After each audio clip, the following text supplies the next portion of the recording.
Profesh. And I remembered to unmute the microphone before the don't push on the bottom. I'm gonna wind up on the floor one of these days. It's gonna be hilarious. He says, leaning on my. Yeah, you're very cute. I need to get you like a little perch that you can lean on. Hi everyone. It's what we get for being squished in this little tiny space in front of our camera because. We really should consider going back to 2 cameras at some point. Yeah, every time you do, you're like, I don't want to. I know. I mean, it works better for dual narrations that way, but it doesn't work so good for everything else. Hi, everybody. Hi, folks. Welcome to the show. How are you doing? How are you? We do 3 things on this show, eventually. Eventually being the operative word. We provide you with an opening monologue, which is your chance Hi, to... Hi, 4 rats. Bye, 4 rats. Hi, 4 rats. Bye, 4 rats. Which is your chance to, get situated, get comfortable, get hydrated, feed your pets, feed your significant others, take hide any your medication wives, you hide might your need. children. All that good stuff. Think of it like the trailers at the movies, but just without that fucking interminable Morbius trailer. Oh my god. Anyway. Oh, let's not talk tough about on Jared Leto, tough on the causes of Jared Leto. And Jared Leto is the cause of Jared Leto, so it becomes very Leto-ception. Boom! There we go. Okay, move on. Anyway. Busy set a challenge. 35 minutes. Okay, start the clock. Here we go. I'm sure we can waffle on. We could wifle on for 35 minutes. No problem. Yes, exactly. Sorry, I'm just hung up on the distinct possibility that at some point in the 80s, some coked out advertising exec went, "Wifles, yeah? Wifles. They're like waffles, but they're for your wife." Yeah, I'm sure somebody did that at some point in time, and I'm glad that's never happened. Now would be a good time to point out that corn dogs didn't take off in this country for one really important reason. You guys don't eat corn. Oh, except in tuna and on pizza. 2 places it absolutely does not belong. It's even worse than that. There was a very brief point in the early 90s Go on. where you're not ready for this, where they were trialed in the UK. What? Corn dogs. Freaking love them. Freezer corn dogs. With the tagline, and I swear this is true, corn dogs, they're sweetie and meaty. Setting themselves up for failure right there. No. No. Corn dogs need to be deep fried at a county fair with the squeezy bottles of mustard and ketchup. Preferably next to the fried butter stand that you look at and go, fuck is wrong with you as you go past. Butter. Fried butter is weird. But man, I miss corn dogs. I mean, we can make them real easily. You're gonna bust out the goddamn air fryer. If we had an air fryer. No, you may not have an air fryer. Because an air fryer isn't so much an appliance as it becomes the lifestyle choice. And then people put everything in the air fryer. And I don't want to turn into the people who put everything in the air fryer. I know that people love them. I know that they're convenient. I know that they're healthier. But I just feel like that's a really, really, really slippery slope. It's like at the top of the, at the roller coaster, and you're like, no. What you're saying is you're at the top of Cheese Hill, and you're like, I do not wish to run down that in pursuit of a donut. Yes. Yeah. And it would be cheese. Yes, but I was doing a bit where because air fryers could make really nice donuts. I did not make the cheese donut transition. Why don't you go out and come in again? Okay. So anyway. After the opening monologue... You just challenged us to waffle on for 35 minutes. In New Zealand, they call corn dogs hot dogs. But then what do they call... Hot dogs. The meat in the middle of the corn dog? That's the hot dog. What's in the center of the hot dog if it is not the hot dog? Is it the void? It's you look into the void. Andrew, we have questions. Excuse me, we have a dear friend in New Zealand, and we chat with him every once in a while. I'm gonna make some notes at the next time we talk to him. And the abyss. What is going on with corn dogs? There we go. Just go full I want Seinfeld. cheese now. What is the deal with corn dogs? And a chip buddy. Yeah, I'm really glad you brought that up because chip buddies are the monarch of food. Carb on carb. Yes. The only argument I have ever seen Claudia Christian lose in her entire professional career was she was on a brief, catastrophically bad science fiction quiz show called Space Cadets, which was run by Channel 4. Moment of silence for Channel 4. It's not gone yet. I'm convinced this is that nonsense where the British A/B government testing, announces they're going to do something awful, and we all go, hey, knock it off. And then they don't do that, but at the same time, they have done something else. It's a dead cat. Sell off Channel 4? Fuck you. Okay, well, by the way, every third house in the country is on fire now. Bye. Yes, you know. Exactly. Boy dogs are calorie neutral. I like this theory. Yeah. I subscribe to it. But no, the only time I've ever seen Claudia Christian lose an argument was to Bill Bailey on an episode of this fucking quiz show, where she attempted to point out that chip butties are a carb on a carb. They are. And the audience was just not It's having carbception. I'm not a fan. I do like to sometimes put like Doritos on a sandwich. A Dorito sandwich is a pure and whole No. thing. Not a Dorito sandwich. That implies that the only filling between the two pieces of bread are Doritos. Well, and yeah. that would be a chip buddy. No. talking No. Allow me to retort. On this side of the Atlantic, the taxonomy is quite simple. I know. Chip butty is fried or baked potato rectangles in bread. A crisp sandwich. Oh, I'm sorry. It's a chip buddy versus a crisp sandwich. Is uncooked bread. Bovril! Wendy! Yeah, I could see that. I could totally see that. Okay, for folks who don't understand what Bovril is, I'm assuming this is the form you mean it in. It is beef stock concentrate. Think the little cubes, but in liquid form. Because what you're supposed to liquid. do, shush. Because what you're supposed to do is cut it with water like a beef stock, and then use it for cooking purposes. Unless you live in Scotland, in which case you drink it straight out of thermoses. Absolutely. Reduce 1 cow to 1 cup. It is essence of cow. It is essence of cow. Yes, exactly. But concentrated Bovril sprinkled on us. Okay, crap. Here's the thing. I'm totally your brain's saying going, this. no. Yes. But if you like vinegar, so a concentrated sour flavor, beef tea. Yeah, beef tea is very much what Bovril is.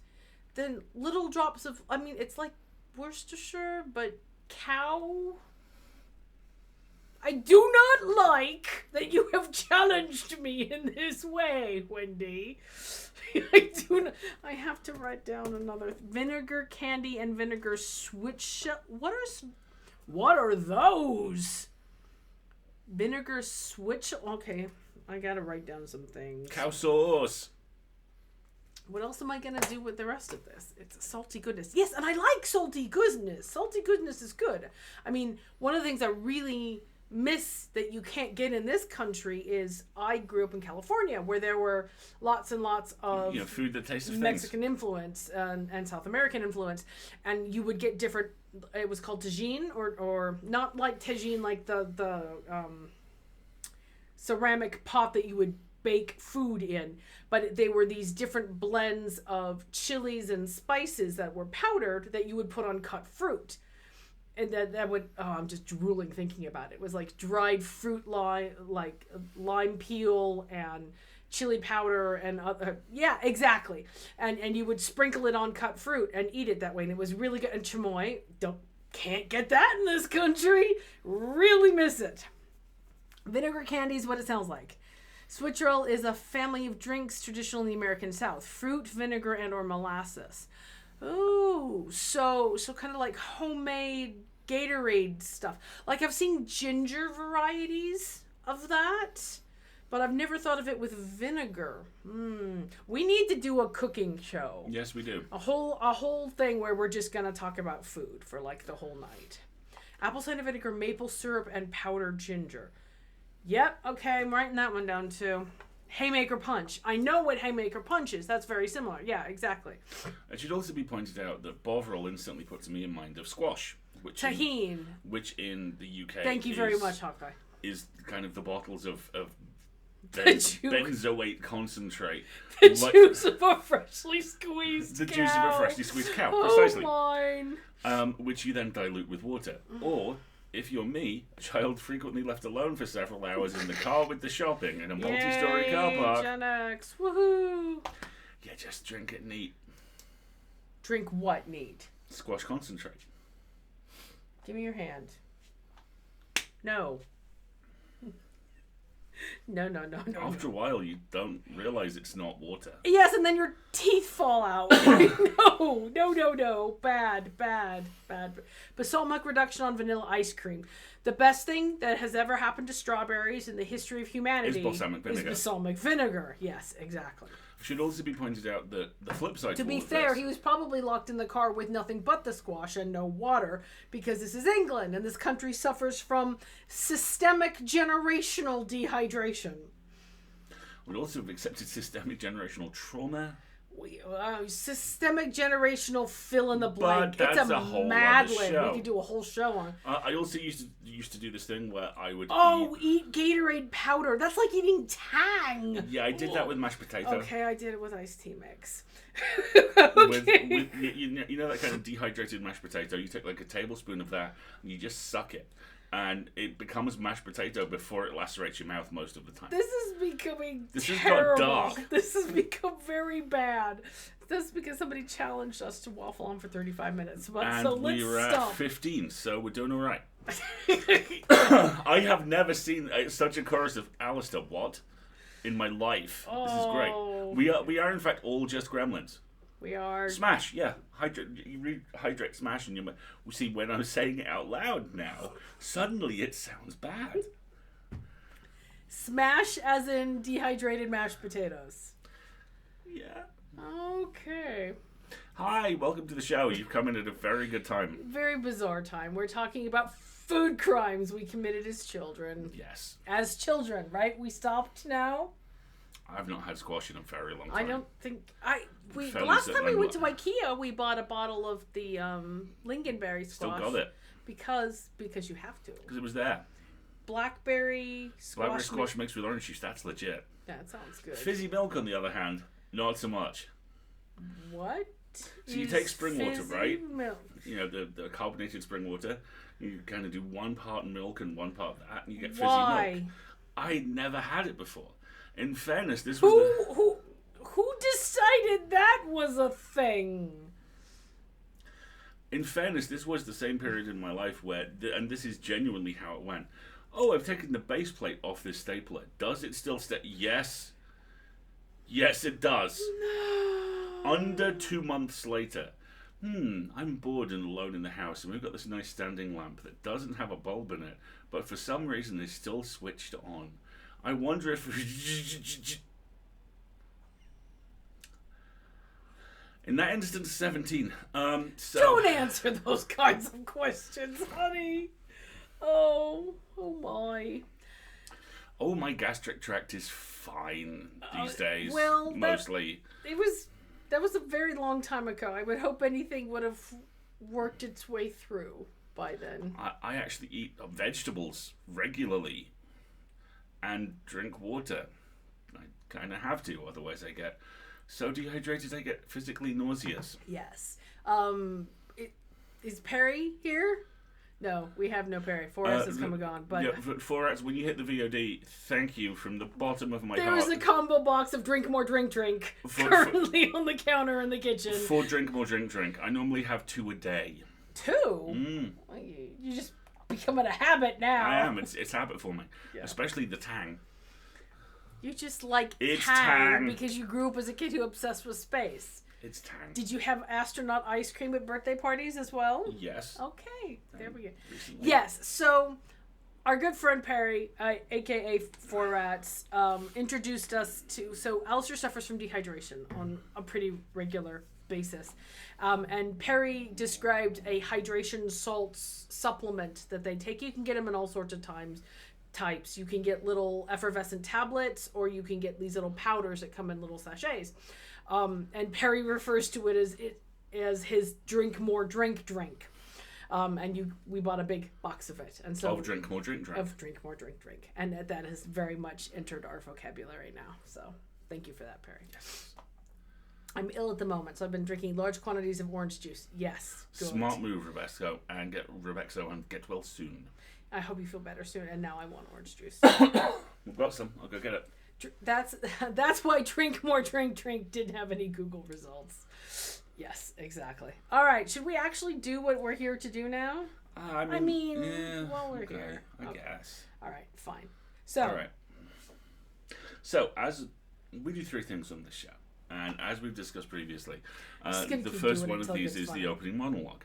This week's opening monologue is performed or written, as they so often are, by house band, friend of the show, and all-around profoundly, deeply good egg, the one, the only, Mr. Nick Crowley. Who's very good value on Twitter right now, because apparently he's decided to build an army based only out of like all of the old shrapnel of all of his previous armies.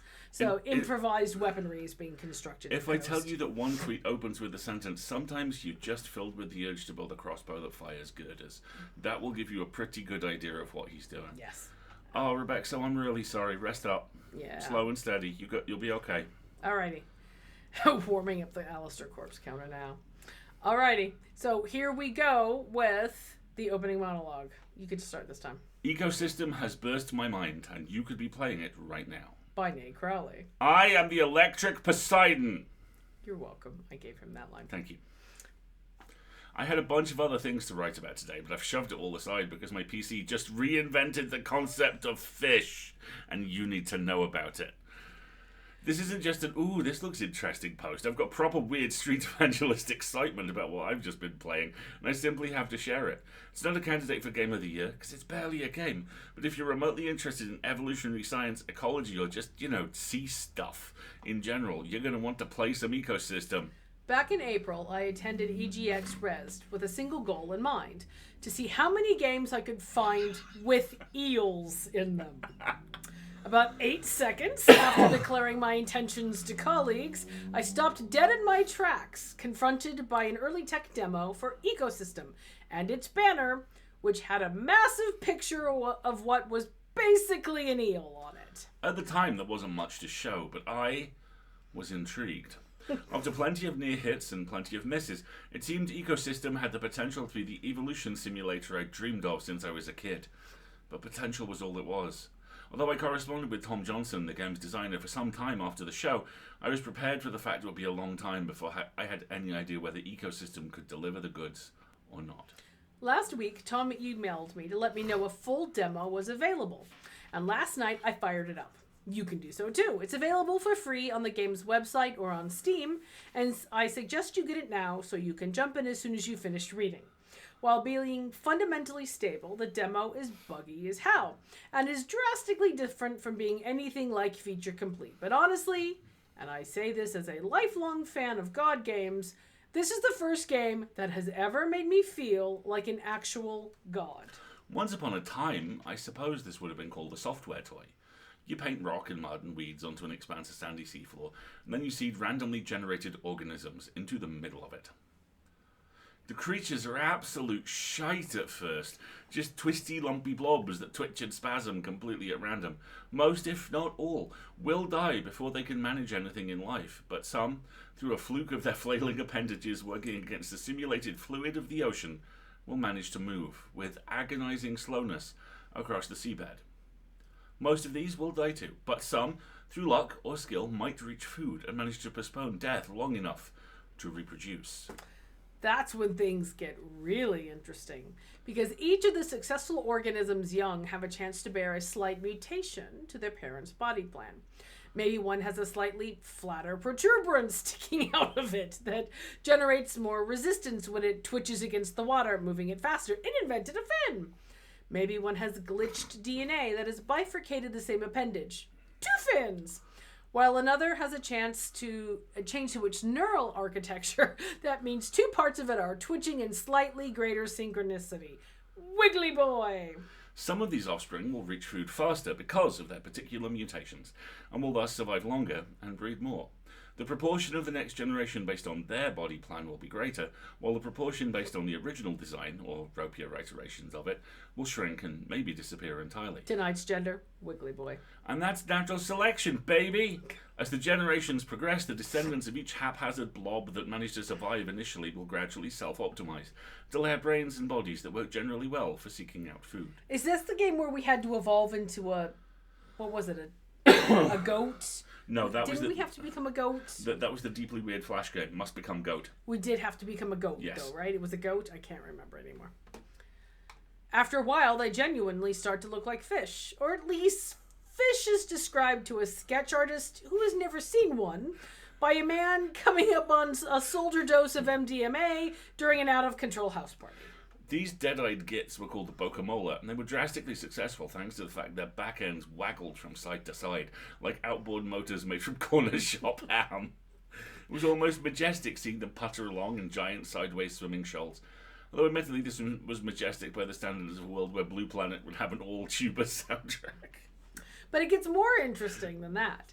Because the chances are more than one type of blob will survive the initial shit show, giving rise to multiple distinct lineages. And if more than one of those lineages likes the same kind of food, they'll compete for it. They don't fight or anything, but the brutal mathematics of the sea will do for the least proficient wigglers. My practice ocean had a dominant species called the Basale. Names are randomly generated, which looked a bit like someone had raised a coelacanth in a waffle iron and given it depression. Mood! These folks were just about managing to struggle miserably sideways to the seagrass beds in the breeding grounds before dying of exhaustion. While you couldn't say they were thriving, they were, getting by. But then an outlier species called the loachbrill, which looks sort of like an obese snake with a bullock hanging off of its chin, suddenly had a breakthrough.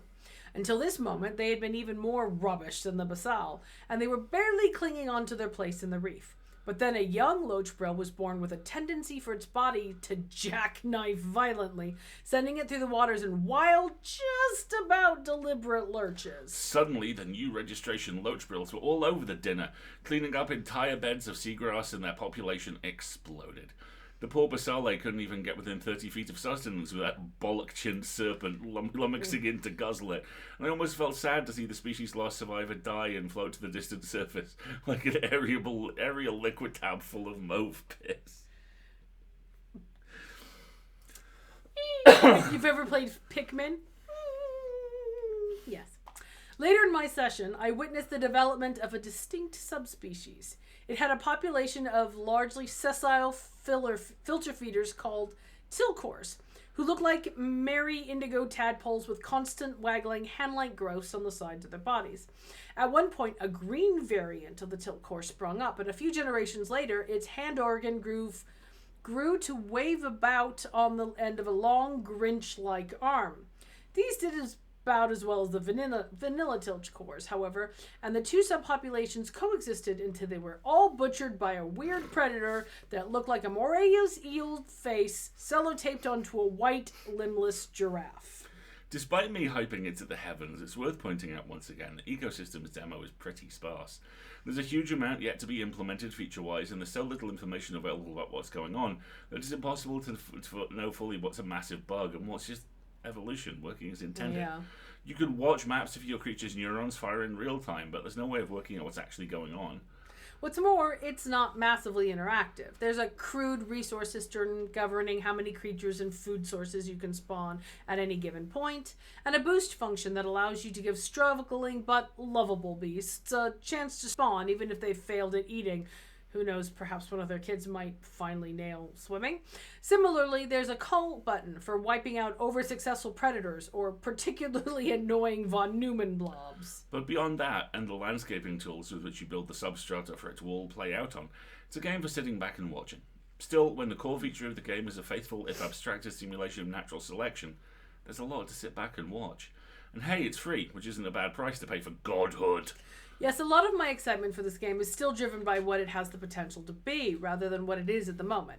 But as far as I'm concerned, it's already managed to achieve the dream that so many games have fallen short of, and that's an impressive start. Like a weird flappy manta ray straining to reach a clump of polyps by waving its light lopsided single arse cheek around. The only way for ecosystem to go is up. Struggling but lovable beast is very much a mood, isn't it? Oh, God bless you, Nate Crowley. Thank you so much.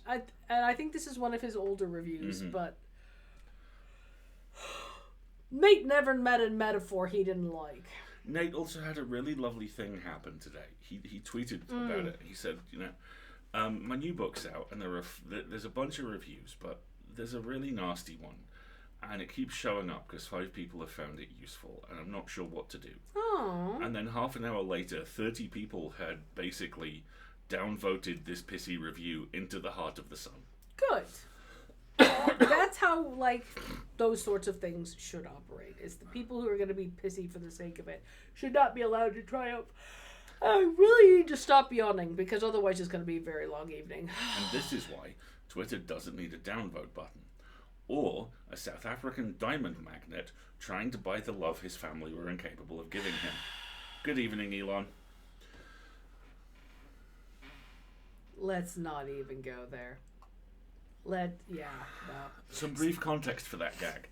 For years, the UK version of I'm a Celebrity, Get Me Out of Here has been awful, aside from one very important thing. The hosts, Ant and Dec, former kids' TV stars, former pop stars, although God love them, they sucked. And now just Morecambe and Wise, the next generation, have a recurrent gag on the front of every show where they will segue into a political joke, which finishes with Dec leaning into camera and going, "Good evening, Prime Minister." And at several points, "Good evening, Prime Minister, for now." Yes, exactly. But let's not talk about politics. Yes. So, what happened with you this week? I know it's only Wednesday, but it feels Jesus, like so much. Stop whining. I closed out a couple of big things, which is why I now have a small zombie astronaut toy tied to my monitor. Yes, because you finished it's the big thing. It's important to celebrate the big things. Full lid is largely locked. I have some interesting... Yeah, we sent in a big exciting thing we can't talk about, which is really rubbish to say on stream. But it was a big thing, and we finished it. Yahoo! And it's very exciting, and if it doesn't land at the place it's gone to, it's probably going to land somewhere else, because it's a good idea, and it's going to be fun to do. Yeah. It has been a busy week, John. Yes, exactly. Brief hello to Naomi, who remains traumatized that both my name and height are too much. Yes, precisely. How about you? How's your week gone? Lots of work. Angelica. Yeah, exactly. I'm taking a certification next week. Yes, you are. Yes, next week, and so I've been doing lots of studying things, which is fine. It's going fine. March was 6 months packed into 4 weeks, and I haven't recovered from it being over yet. March, the 15-week-long month. I know. I think we're just collectively as a society traumatized by the concept of March. Yeah, because that was when, the panorama begun officially in earnest. And, that was that whole Caesar getting stabbed thing. That wasn't great. We need a ritualistic burning of the month of March. We need the thing from Skyrim where you burn the king to join the Bards Guild. We need that for the month of March. March 766th. Yes, exactly. That is exactly what it feels like for I've also failed to go see a movie for a couple of weeks, which is... not good for your mental health. It's chapping my ass, frankly. Yes. And I really should get around to that. But for the fact that... okay. No disrespect intended to any people who are, fans of the franchise, but... last week we were down by the river where the cinema is, and this was genuinely my thought process. Why is that small field of artisanal cabers being kettled? Oh, it's the Harry Potter wand replicas. And for some reason, there is this field of 15-foot tall Fantastic Creatures wand replicas, which I thought were going to actually be displayed, and they just... my friend Stuart perfectly described them as resembling nothing more but an effete and drunken caper toss that has been abandoned halfway through. Tough on turf, tough on the cause of turfs. Nope. So yeah, that's out at the movies this week, which means nothing else is out at the movies this week. So, which means nothing's out at the movies this week. If only you have a small ocean of shiny discs cluttering up the living room that you could stick into a device and that would play a movie for you. Okay, first off, They're not cluttering up the living room. That's true. He has them indexed. I'll show you the There's index. a searchable I'll do it. file, I'll do it. and I'm very proud of him for it. And secondly, I did recently buy the nerdiest documentary in human history. Which is the heck of a setup line. 7852. It is a documentary. Gesundheit. Thank you. It's a documentary made by filmmakers about how the 78 shots and 52 cuts in the shower sequence in Psycho defined modern cinema. That is a hell of a bold premise. Mm-hmm. That's a bold move, Cotton. Let's see how it plays out. By the way, you can't get Our Flag Means Death here in the UK. So, all of you lovely people enjoying the heck out of that show. Please enjoy it for us. Tons and tons of art of it. Please, go watch it again. Go! Drink a lemon drop in our name. Us, because we can't see it yet. Which makes me very sad. I've actually had professional TV journalists go, Alistair, when's it out? Apparently spring. It's spring now. I know. Perhaps you should pirate it. I know. Yarr. I know. I just... I'm just really happy that after literal decades of politely turning in brilliant work where he's often the best thing in the thing he's in, people are now suddenly going, Rhys Darby's fucking great. And yeah, he is. He's a fantastic... This is the main character, right? Yes. The brilliant voice actor behind like Space Dad 15 in things, but Space Dad and Voltron. Right. And he's also the best part of the original What We Do in the Shadows movie. He leads the local werewolf chapter. It's not available here, Eldritch. It's not being broadcast anywhere in the UK. So we can't get it legitimately. And does deliver the best line in the movie, which is, careful, we're werewolves, not swearwolves. Okay, now I can absolutely hear that because his voice is so iconic. Yep. Yeah, he's Karan in Voltron. Absolutely. Yeah. Oh, yeah. Yep. Space Dad. My hope is that not it's... Captain Space Dad. Although... Oh my god, can we talk about all the Strange New Worlds trailers? Ah! Seriously, as each one of those 9 trailers hit, I was like, this is my favourite character. 5 minutes now, we've totally hit this. Okay, we've got it. Go ahead. No, this is my favourite character. No, that's my favorite character. No, this is my favourite No, that's character. my favorite No, character. this is my favourite character. They're all going to be my favorite character. It's going to be so good. I cannot wait for that. And then it was First Contact Day yesterday, for those of you who are not dyed-in-the-wool Trekkies, who were like literally born in this stuff. First Contact Day is the day in the movie First Contact is also the day when humanity first makes contact with the Vulcans. So their first other species. Which delightfully... which is why you have to listen to Steppenwolf play Magic Carpet Ride on the 5th of April, because I'm old school. I've also just put it together that delightfully the context we get for that is not the Vulcans arriving and going, hello, humans. We wish to meet you. Technically, well, okay, the way the story goes is that the Vulcans were hanging out anyway, but that test flight was the first use of warp. And the use of warp technology is what got the Vulcans' attention and had them come over, and it's how First Contact happened. Which is my point, that, this transformative cultural and scientific singularity in human history literally comes from the neighbors coming around and going, the fuck are you doing? What was that? Yeah, Star Wars and Star Trek can coexist quite happily and healthily, and anybody who says otherwise has too many dogs in this hunt. It's like this Doctor is better than the other Doctors. No, they're all better than they're the all other Doctors. Better than and worse. It's and quantum locked. It's a whole thing. You can watch it all. Also, apparently, we get new Stargate very soon. That's gonna be fun. Oh, I've not inflicted my deep, profound love of Rodney Mackay on you people, have I? And who's surprised? Who's surprised that Alistair's favorite character from Stargate is Rodney Mackay? Like, nobody. Wendy, did you not know? Okay. Here it is. Wendy's like, here it is. Here it is. Amazon bought... I'll finish it there. It could be anything. Basically, Amazon bought the people it's Mad Lib stream tonight. Just fill in the blanks. that hold the rights to Stargate. Yeah. They did this a while ago. Mm-hmm. Joseph Malozzi, one of the 2 producers on all 3 of the Stargate shows, has been quietly trying to get something up and running for a while now. He has tweeted the front page of the pilot. Yeah.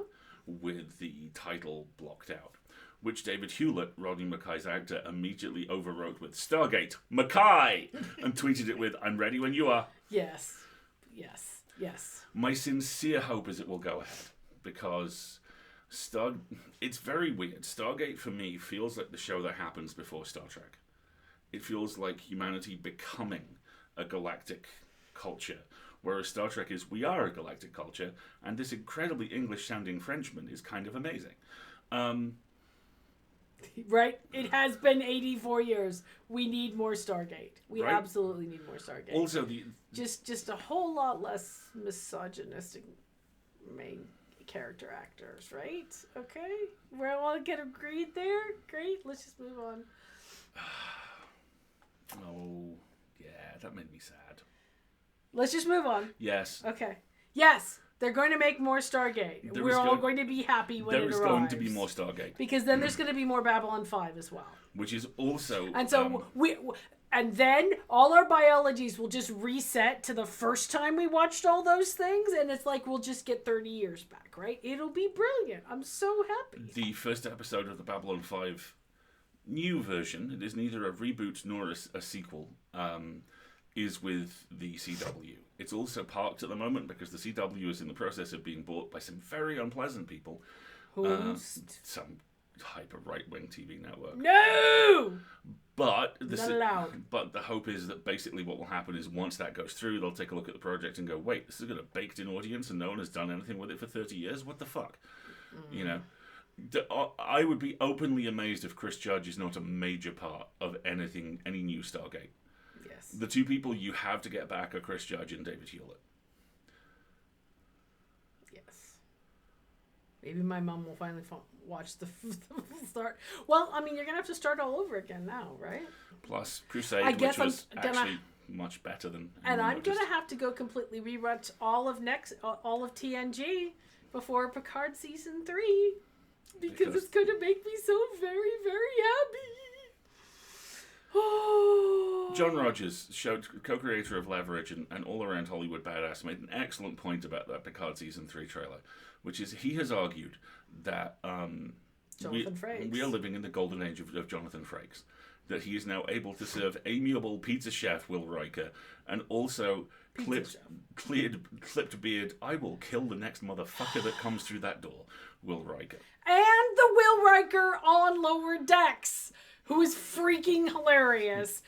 Computer, play Nightbird. And he's one of the most amazing television directors in Hollywood right now. I mean, I want to be Jonathan Frakes when I grow up. Let's be honest. I want you to be Jonathan Frakes when you I'm grow working up. on it. You've got the pizza up. You've got the pizza making apron. That's an excellent first start. I have the build. I have the apron. I have the avuncularity. True. We're just gonna move on now. Okay. Yes, we are. Can't do the beard though. Yeah, I'm right there with you, Zol. Yeah, Crusade was fucking great. I really missed that. It's appalling, Wendy. It's genuinely appalling. And it would be even more appalling given that you live with one of the finest beard wielders in all of Yorkshire. And it, more importantly, it drives you crazy. You get about 3 days in and you're just take it off my face. Yes. Chunkus, I do not believe, has an apron, Triffid. That is an excellent observation. Wendy, did you meet Pearl today? The adorable little crocheted hanging plant. I'm so in love with Pearl. It's wonderful. Very, very wonderful. Shall we? Okay. All right. So, where are we? Previously in Scarlet Hollow. Dun, dun. Okay, fine. You do that while I get us set up. Hang on a second. We are playing the main character in Scarlet Hollow. We're on Chapter 3. The main character returns to Scarlet Hollow, the town where their mother grew up. Scarlet Hollower. Scarlet Hollow. Appalachian Drift. Cross your fingers. I'm going to change screens. Let's see if this works. To assist your husband planning the funeral for her mom. Yay! Cousin Tabitha runs the local mine. It's going badly. This is where Cousin Tabitha lives. It's full of mac and cheese and nothing else. Maybe a ghost and a very murderous French cat and a possum or several. Yeah, rest up, Kiwi. Have a good one, Kiwi. Get some rest. Yes, last week we did a flirt. Remember? We flirted very much so. We have now done a flirt with Stella, who is our best buddy in town. And we've also had, and this is genuinely no fooling, my favorite thing in this game so far by a mile. Living the mac and cheese dream. By a mile, and I love everything. There is a dog politics subplot. It was wonderful. We had a great time with it. The town has a symbolic mare dog who can also be understood by at least one other person in town. Us. Yes. And Gretchen hates him. Gretchen's gonna hold the dog mayor to account. So let's All the president's paws. Let's. Oh, that was a good pun. Yes. Wow. Senior Chan. Alrighty, I'll let it slide. Oh, alrighty. Shall we? Okay, so, Ducky has reminded us. Content warnings galore. This is a horror game. Yes, this is a horror game, and there are some updated content warnings for Chapter 3. The content warnings are common phobias, death and dying, horror themes, mental health and trauma, sound effects, violence, children in peril, flashing lights, glitching, gross food, substance abuse, swearing, and unreality. As always, there is a full list of the content warnings available at that link in the chat. Just a warning that they may contain spoilers, but that this is a branching narrative game, and so we may not encounter all of the events that lead to all of the content warnings. So, there's a lot going on there. So, are you ready you've done your recap? Let's do the things and stuff. The other thing to remind people of is there is a Dramatis Personae file if you can't remember who a particular character is or how on earth we voiced them last time. A lot of folks in because this. it's becoming chunkier all the time. But yes, when last we left off, we had engaged in doggy politics, and now it was time to go see Professor Dadbod. Professor Dadbod. How is the game music volume? It's probably a touch loud just right this moment because we're in a title screen. But if it gets too loud later on, give us a shout and we'll adjust it around. So, let's see. The harsh world of intricate socioeconomic dog politics. But I'm always with the pug. The West Pug. The best pug. Team Gretchen. I'm just going through all the political shows I now know. I know now. The West Pug, Bork, Designated Best Boy. And on that note, alrighty, here's where we left off. Okay. It looks like everyone else is already talking to Oscar in the next room. So this is where we came down from. This is the mayor's office, and this is the horrible town of them literally running Here's the where old we burned boss. that fella. They didn't burn him. They ran him out on a rail. See? There's the rail. They burned him. Well, something is burning. I think it was the mine. West Dog. I would watch West Dog. All right. Reading Adventure. I love this game. I love this game so much. Alrighty, here we go. Before you can catch up to your companions, you're intercepted by a nervous man with a cross around his neck and some remarkably sinister music. Oh dear. Sounds like old Gretchen and the mayor may have some unresolved issues, wouldn't you say? Oh, music is a little loud. Thank you very much, Wendy. Let's turn that down. Is that a little better? oh, look, it's Christianity. This guy. Derogatory. Yes, this is a new character. We have not encountered this individual before. Okay, Appalachian Simon Pegg, let's dance. I saw that look. I'm just going to let you have it. I'm Pastor Daniel. I take it you're Petra? Everyone's been buzzing about you.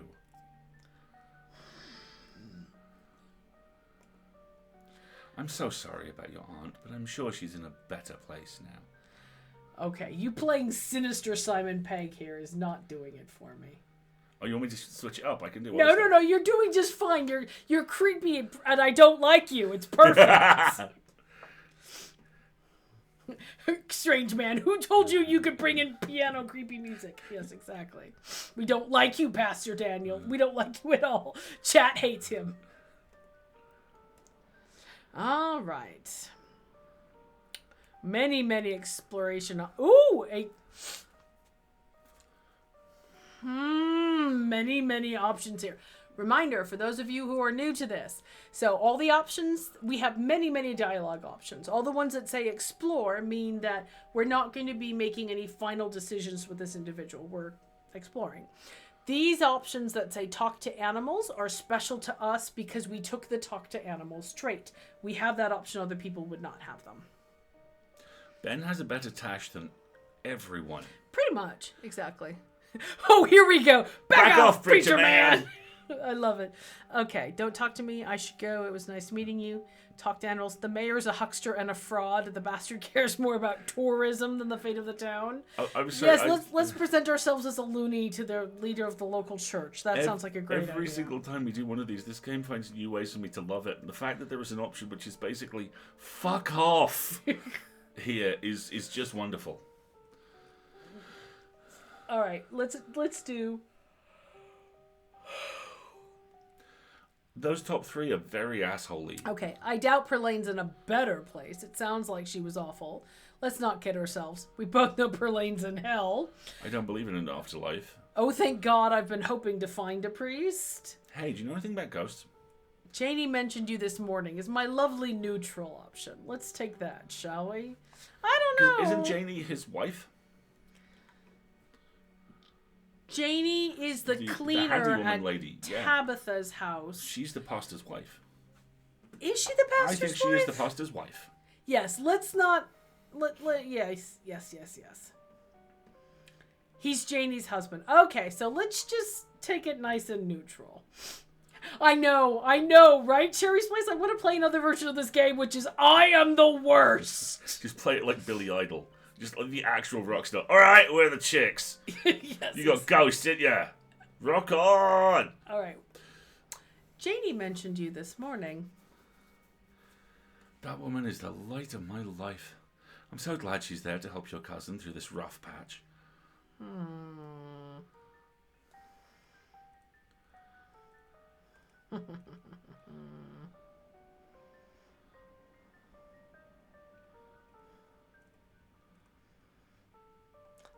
I really want to say Gretchen says she didn't vote for the mayor. I know it's...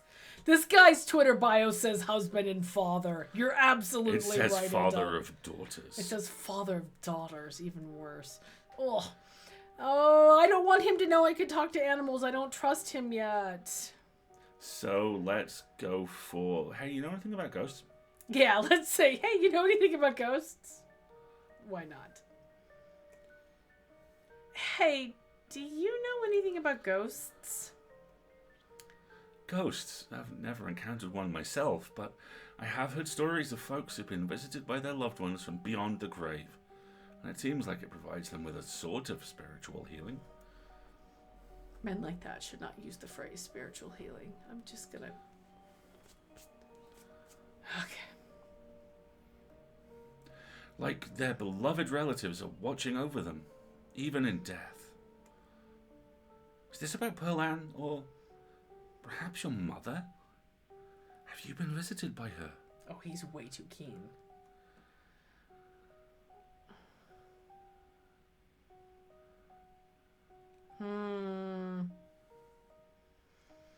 This is a good way to play it off. I thought you might have had some good ghost stories. I think we need an exorcism. Ew. I don't want to do ew, no. And I don't want to spill Oscar's secrets. That is because, you know, Oscar's a rational man with you know, a dad bod. He must be protected. Let's play this. Dang. I thought you might have some good ghost stories. I do have the best ghost story of all. The story of the Holy Ghost. We walked right into that. This is like the youth pastor who says, wow, does the Lion, the Witch, and the Wardrobe remind you of anyone? That's the story of Jesus. Oh, God. And you have to duck a little on that opening part. It's still like, Jesus. Right? Oh, gosh. We're back to I can talk about afterlives or not. Pearl Ann's in hell. Peace out, bitches. Yes, exactly. Oh, wow. Didn't we tell Stella that we don't believe in an afterlife? I can't remember. I know, Eldridge. He's about to hand us a check. I'm going to cut this off at the butt here. I don't believe in an afterlife. I'm sorry to hear that. Hopefully one of these days you'll come around. Ooh, passive-aggressive Christian. Well done. Thank you.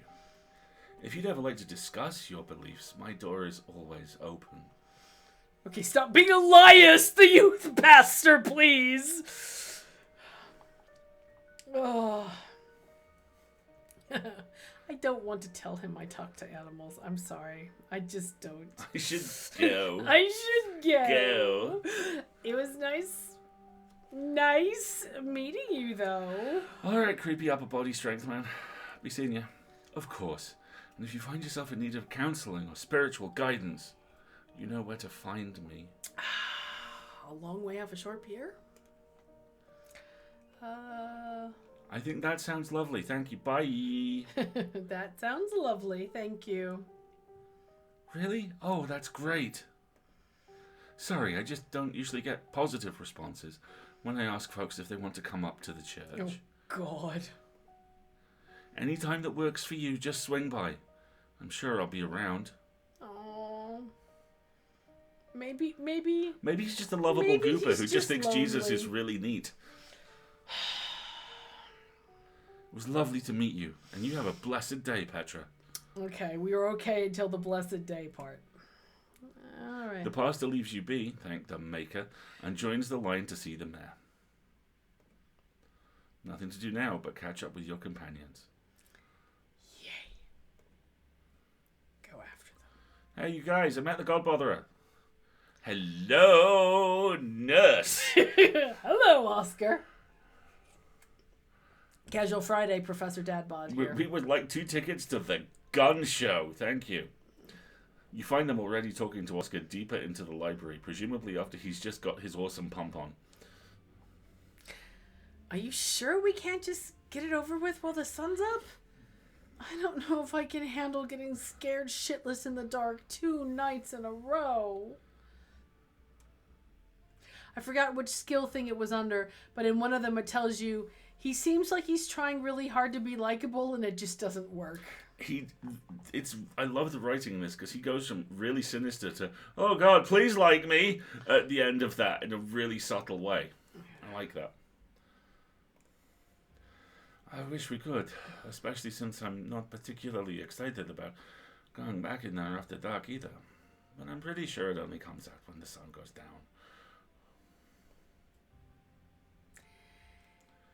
Yeah, there's no way I'm going in until that spirit is at full power. I want to be sure we get the best evidence possible. This could be my one shot to get real proof of ghosts. I'm not going to waste it just because I'm impatient. Y'all are going to be the death of me. I just hope it's possible to get rid of this thing. This is a pretty serious ghost infestation? Is that what you call something like this? Wendy, we're describing Oscar's accent as Puss in Boots by Antonio Banderas. I would describe his accent as valiant, but I'm trying. Yes, you are. I love you. I love you too. Excuse me, Oscar in tank top? I know, right? Professor Dad Bod Hottie here. I believe it's called a haunting, but ghost infestation also sounds good. I suppose we're the ghost hunters, so we can call it whatever we want. Oh, she's so chirpy. Anyways, I'll be bringing all the ghost hunting supplies anyone could ever need, so we should be set on preparations. The only thing y'all need to bring is an open mind. Okay, if there are not 3 portable nuclear reactors in the back of the car she refuses to drive in, I we're going to have a problem. If it has a alarm. Don't worry, Oscar, we'll fix this. We have the power of friendship on our... No, okay, come on, children. I'm starting to get cold feet about this ghost hunt. Remain silent. I think we should reassure poor Oscar. Don't worry, Oscar, we'll fix this. Don't worry, Oscar. We'll fix this. Take this olive oil. Stop that. Heck yeah, we will. Yeah, whatever this is, we'll get to the bottom of it tonight. Thanks, guys. I really appreciate it. Well, if we're not doing the hunt now, I guess we should head over to Reese's? Absolutely. Come on, Petra. Time to go bother our friend. I'm gonna get back to it. See you all tonight. Time to go. All right, I'm saving. Compost, you're getting very nervous here. I'm worried. Yes. Good. Okay. So about the mayor.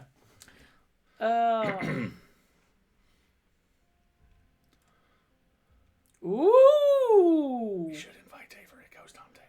Okay, hang on. Let's first things first. So about the mayor.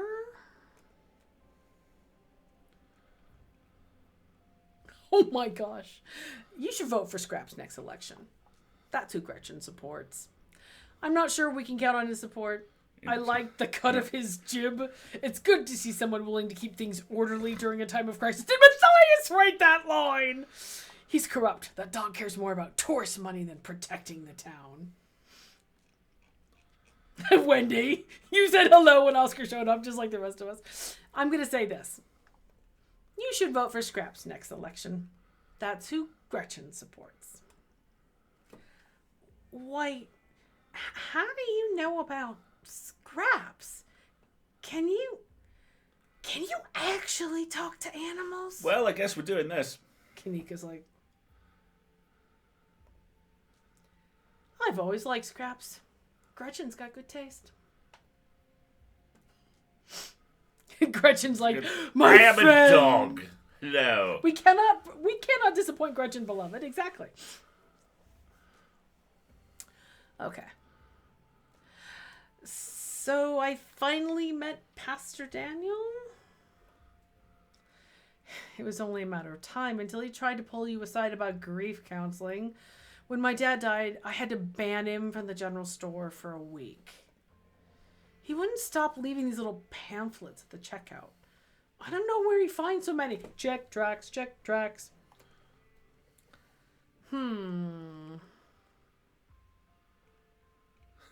That's all I have to say, really. I met him. He has been met. I have no opinions on the man. His vibes were bad. He and Janie kept trying to make me go to church. They didn't really. They just mentioned it. You have a neutral opinion on him? Or you think everyone should be nice? No! Good God, no. His vibes are bad. I'm like, I'm going to stay neutral for now. Just because I'm predisposed. I have a prejudice towards creepy white religious church has been guys. netted. So, yes. The meetage has occurred. That's all I have to say, really. I met him. He has been met. I have no opinions on the man. Wow, really? I've always thought he makes a memorably skin-crawling first impression. Yeah, he has the tendency to stick in people's minds for one reason or another, and they're almost never good reasons. The man was grinning through all of my dad's funeral. As far as I'm concerned, he's a ghoul. Okay, duly noted. And I don't mean that in a stigmatizing mental illness kind of way. There's just this little siren that goes off every time I see him that tells me to get away from him. Now, what I want to see is animals reacting to him. Yes. That would be very, very telling as far as I'm concerned. If Gretchen goes full Bork in his presence. Yes, that would be like, you are evil. That's exactly how I would describe it too. The whole town feels the same way. Now that I think about it, he must be pretty lonely. He can look for friends somewhere else. Let's ask. Should we invite Avery ghost hunting? Oh, yeah, totally. I don't know why I hadn't thought of that. I'm sure he'd get a hoot out of it. Yeah, he's not a very successful pastor if everybody's skeeved out by him. Yeah, I can't say I mind having a calming presence with us tonight. We wouldn't be much help to Oscar if we start jumping at our own shadows. Cool. I'll text him on the way over to Reese's. Aww, look at his gritches. I'm gonna ask. Though, gosh, think about how awkward that is. I now know that Stella did a flirt. And I now know that Tabitha is Stella's ex, who is my cousin. And now I'm like, should I invite them along with us? Conflicted.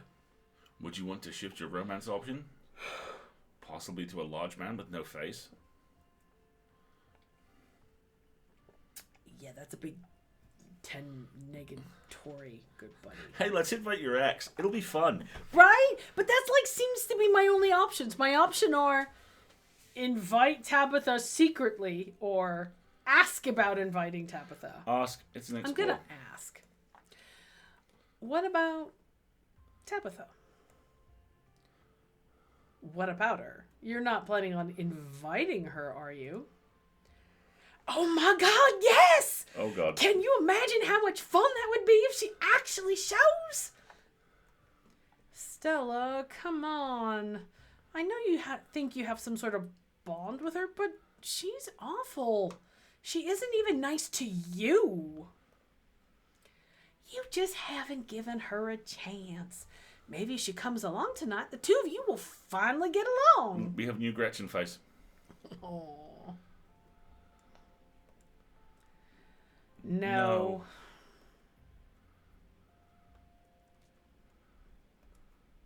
I'm inviting her. Kanika sighs as you shoot your cousin a text and invite her to the evening's ghost hunt. We're totally going to invite her. She's not going to show up, but we're going to invite her.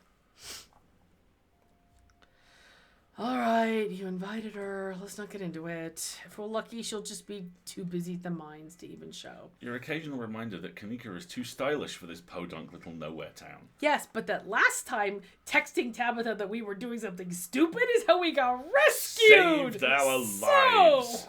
I like them odds. Oh, don't say that, Meeks.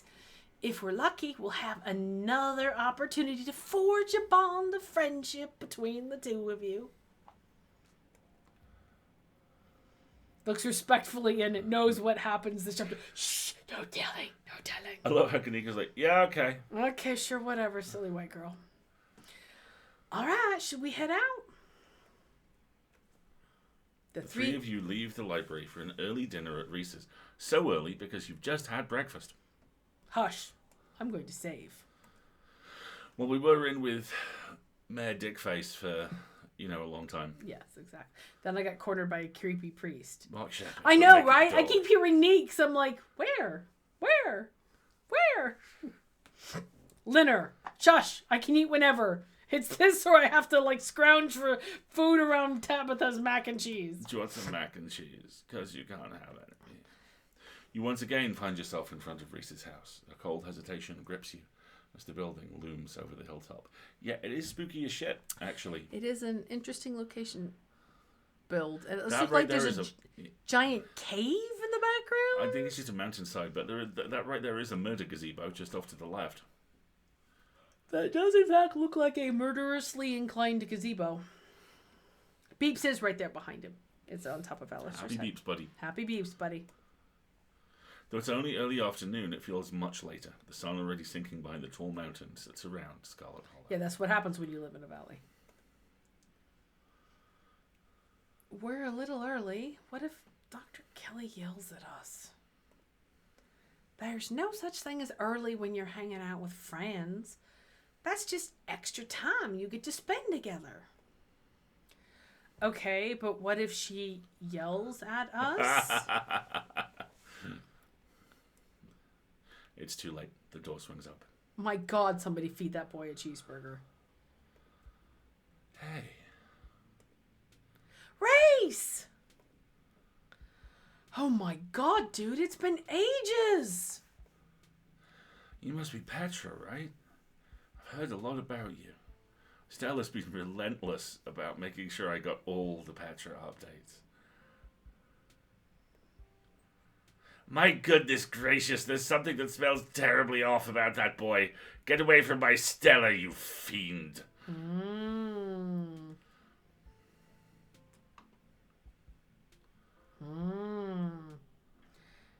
Gretchen starts yelping at Reese, straining against Stella's grip as she tries to get between them. Are they here already? I knew you'd show up early, Stella. And you brought the dog. Great. Yeah, I thought he might cheer Reese up. I don't know what's gotten into her all of a sudden. The dog stays outside. But it's okay, Stella. We can let her chill in my van for a bit. I'll run the AC and leave her some treats. You know I always have some of those easy chew dog jerky stashed away. The gall! The gumption! This is a violation of my rights! But we go everywhere together. Do you want to come in or not? Kanika nervously tugs Stella away towards her van. They're the same eyes. Yeah, they do. You keep her safe from that monster, Petra, you hear? You don't let a feather of harm fall on my darling Stella. Well, what about you, Petra? Are you coming in?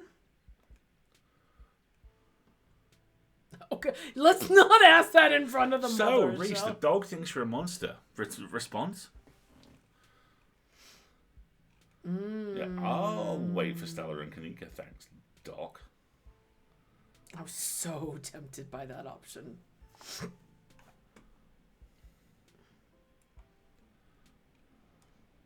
I'm so tempted by that option, but I'm sure we'll figure it out eventually. And I don't want to ask him in front of her.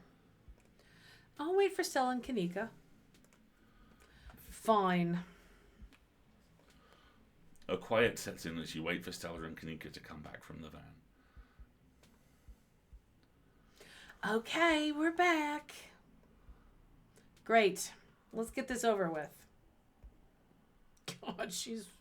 Okay. The house feels cold. Not only is there an odd chill in the air, but the building itself feels sterile, uncomfortably tidy to the point where you're nervous to touch anything. Also, almost no decorations. If it weren't for the aroma of store-bought dinner rolls baking in the oven and the unsettling artwork hanging on the walls, you'd be half convinced you wandered into a real estate showing. So, how can I lend a hand? By sitting down at the table and not puttering around in my kitchen. I made sure everything was done well in advance, so the only thing left are the dinner rolls, which shouldn't be long. Then we can have a quick dinner and you can leave my house and go on about your business. But I was kind of hoping to see Reese's new art. We still have time now, right? You aren't seriously considering subjecting your friends to your disaster of a room, are you? It's not that bad. You can still see the floor. Dr. Kelly raises a single, questioning eyebrow. I don't mind a little mess. Yeah, I doubt it could be any worse than the way I keep my room. Yes, okay, fine. As long as you stay out of the kitchen, I don't care what you get up to. Cool, we'll just be downstairs. You won't even know we're here, says the lady in the ghost hunting boiler suit. You make your way towards the basement stairs.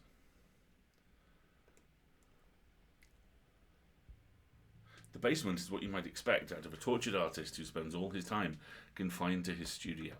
Discarded canvases line its edges, while trash and sketches leak out from their piles in the corners of the room, hiding the bare cement floor. Ghoulish faces coat the wall in paint, sneering out at their creator. Yes, art cave. He sleeps down here. It's his room. Look at it. Well, maybe not his room, but definitely like where he hangs out. Your mom is so scary. She can be a little intense, kind of overprotective. I guess it makes sense. Anyway, make yourselves comfortable. You'll have to forgive the mess.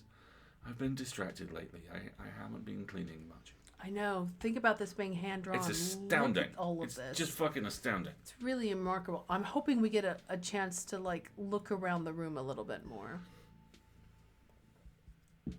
Okay, let's take a second. Tons of paintings. I'm seeing lots of tall, skinny, pale figures, lots of long there's hair. Strong ditchling That, energy. that That's is a a self-portrait. serious self-portrait. Computer. Apparently, if you hit it, you can hide the dialogue box.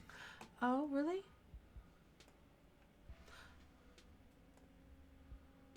No, that's the dialogue. That's the transcript. Hit H. Oh, Oh. thank you. Nice. If he sleeps down here, he's sleeping in a pile of pillows on the floor. Yeah, and it's going to be cold as shit. There's also food and water by the bed. And This one's punched. Yeah, it is. Put his all burnt. finger through it. And no restraints, which means my first theory is off the table. Well, there's a bathroom here, and that rug is big enough to hide a trapdoor. So let's not make any assumptions. I could lock him up in the attic for all we know. I think that might be a bed. It looks like this is a 4-poster, it looks like. So Right. maybe that is the bed, and there's just a pile of blankets on the floor as well. Because here's the TV, so bean bags. Also, Kanika has serious boots on. I know. Nice boots. Thanks for letting us know about hiding the dialogue box, everybody. Oh, and by the way, we have been streaming for an hour, so if you haven't, like, moved a little bit, you know, breathe, all that good stuff, please do so. That is a 4-poster. Good spot.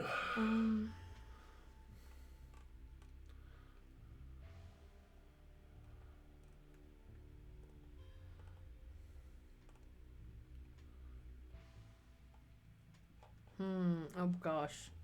We got a bunch here. Let's start with...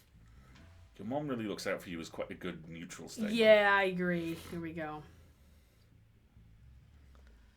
Your mom really looks out for you. This is Kanika. Oh! That's one way to look at it, I guess. It's possible she's gotten a bit of an edge lately. I think my condition has been stressing her out quite a lot. It used to be something she thought she could fix, but There we go. I think she's kind of accepted that it's just something we have to manage. But even if she is a little harsh, she means well. It's like you said, she's just looking out for me. I think your social capital will be well served by agreeing with Kanika. I like this option better. Yeah.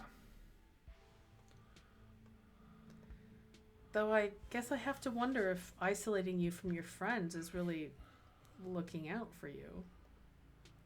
I don't think... Does she do that? She did turn us away yesterday. You came by yesterday. She didn't tell me. I was probably just asleep. She must have forgotten to mention it. I don't know if I would call that isolating.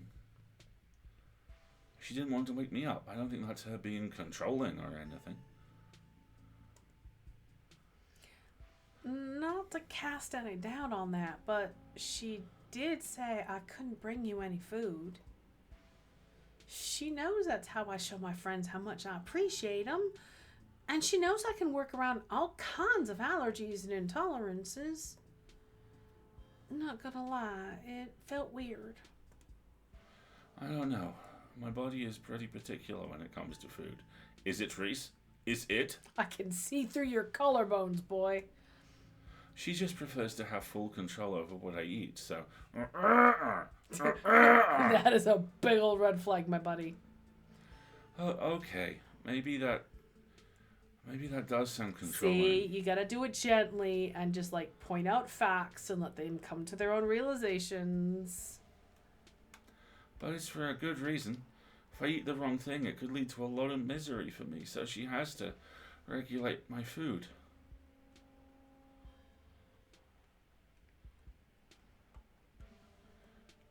Your whole situation's gotta be rough. Sorry. Thanks, but I've been dealing with this thing for a while, so you don't have to feel sorry for me. I've come to terms with the way the rest of my life is going to be. You're so macabre, Reese. You make it sound like you've been sentenced to death.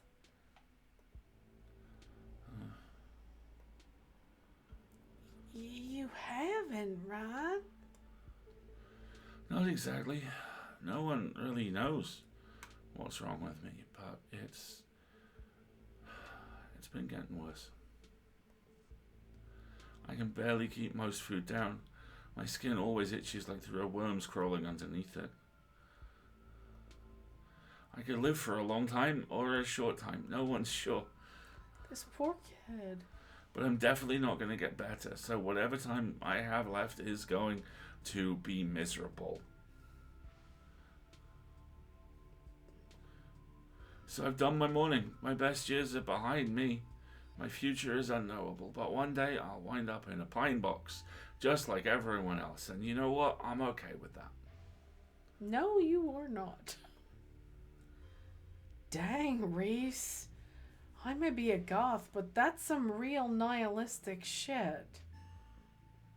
Let's do a refresher on the content warnings. Oh, that's the wrong one. Sorry, everybody. Wrong button. There's the game content warnings. We'll make sure to come by more often from here on out. Friendship heals all wounds, right? Oh, bless her heart. Thanks, guys, but you really shouldn't worry about me. I have my art. I'm doing fine. Really. Wow! True, if it will all join the worms one day. I like this. What's your diagnosis, if you don't mind me asking? I don't mind. The answer isn't very illuminating. It's not one particular thing, but a whole mess of nasty little things that add up to one big diagnosis of bad genes. Guess I pulled the losing card in the DNA lottery. And hey, it isn't all bad. Some of it's just weird, like this. Please don't do body horror stuff. Reese pulls on the skin of his arm. It stretches unnaturally. Oh, he's molting. His true form is about to pop out. Hyperelasticity. Kinda cool, right? Whoa! Does that not hurt? Nope, feels fine. Like I said, gets itchy under the skin sometimes. But I don't think that's the elasticity, the medicine. I don't know if that's the elasticity, the medicine, or some other part of my condition. Ehlers-Danlos, people are talking about in the chat. So, let's talk about his art then, because he mentioned that as being a positive thing in his life. I like how you're doing this with the kind of... I'm trying to kind of make the conversation a little bit organic, at least. Your art.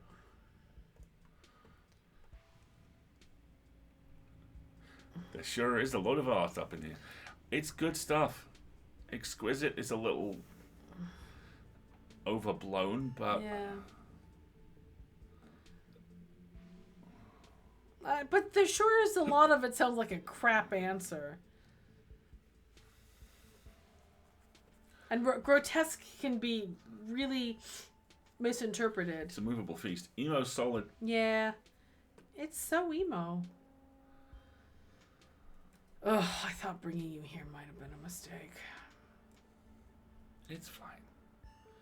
I'm sure they're probably pretty cliche, especially to somebody from a big city like Ashtown.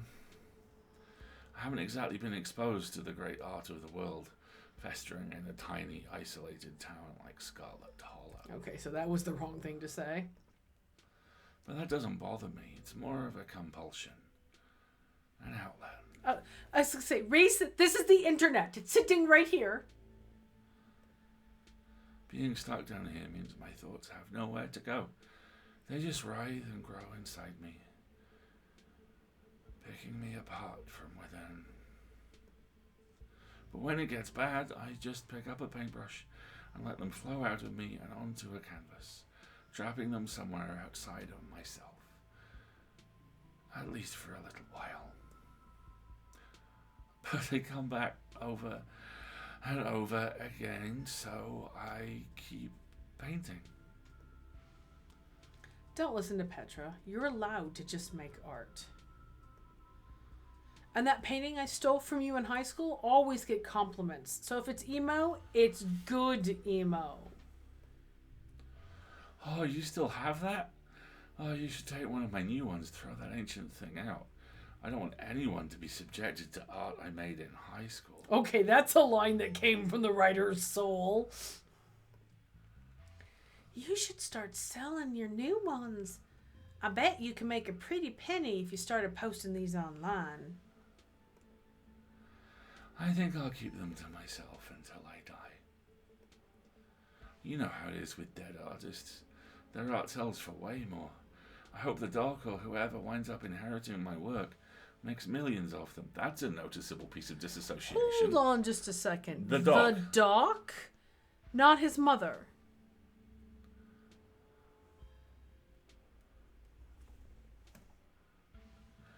I'll be able to rest easy knowing somebody had retroactively given my life value. Ouch! My dude!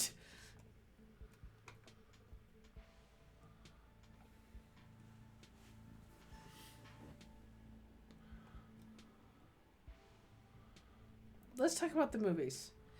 That's quite a movie collection you got. Any recommendations? Let me think. Oh, have you heard of Shi no Chi? Deathblood? I saw that for the first time recently. Blew me away. Excellent example of both Japanese horror and found footage done right. We could even put it on after dinner if you guys are interested. Dang, I would usually be down for that, but we've got to head over to Oscar's after this. We promised we'd Ghostbust his place. He's apparently been dealing with a bad haunting. And I feel like we really should be there for him tonight, considering everything that's happened. He and Rosalina both need our support right now.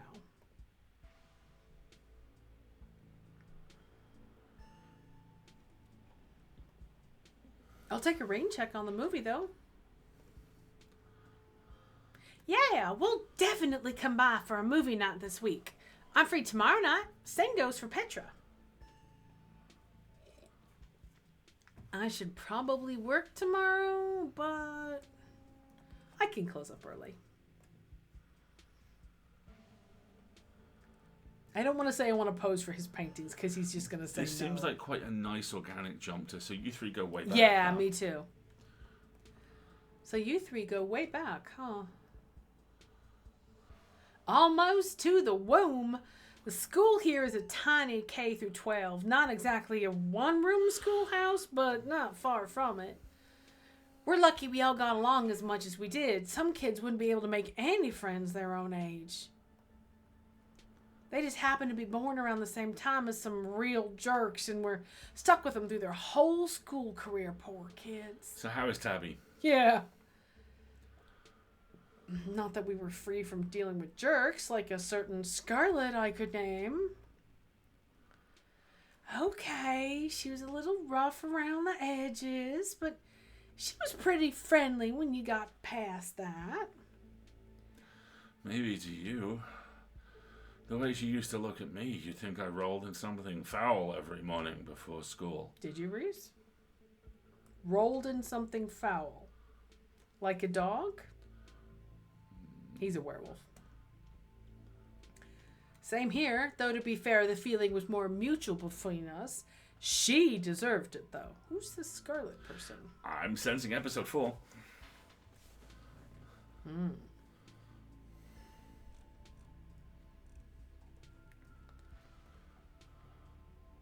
So has Stella told you about everything that's happened in the past couple of days? Oh, she's told me all about what you guys have found out there. I wish I could see some of it myself, but, you know. Oh, that's true. Scarlet is Tabitha's last name. Thank you. He gestures in futility towards the walls of the basement. Are you sure you can't just sneak out one of these nights? The dog isn't keeping me prisoner here, Stella. I'm sick. You know that. The dog. That's twice now. Sus. Sus. I'm sorry, man. I didn't mean to. There's nothing to apologize for. And I appreciate the effort, really, I do. There's just nothing you can really rescue me from. That die's already been cast. I'm not buying this. But we were talking about the past couple of days, weren't we?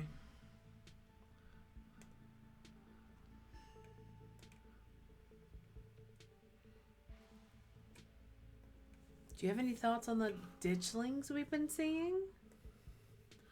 Yeah, they've been coming up to my window at night.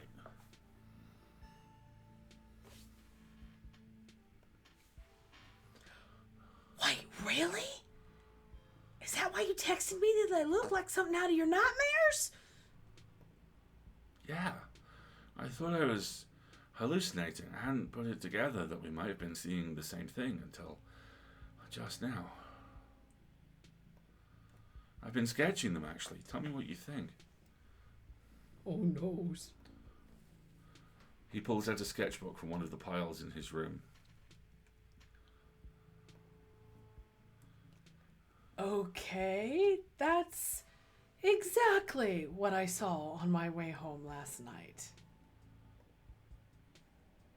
What does it mean that they've been lurking around here, though?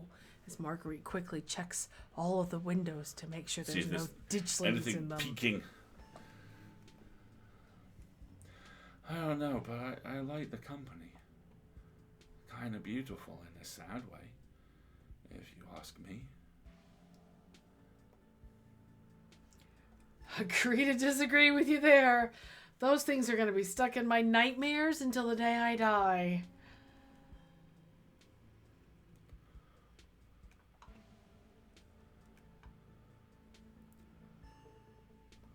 So do you think the town is doomed?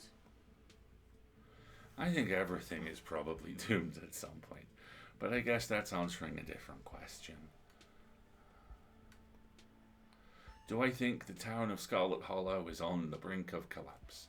Probably not, but it's not like I have a lot of perspective on what it's like out there. He is their ditchling king. There could be rioting on Main Street, and if Stella or the dog didn't tell me, I just wouldn't know. I would totally tell you if there was a riot. Would Dr. Kelly tell you, though? I mean, yeah, I'd hope so. But the point I'm trying to make is that other people are my eyes out there. Okay, so I'm getting kind of like stepmom vibes here. The doc, Dr. Kelly, yeah.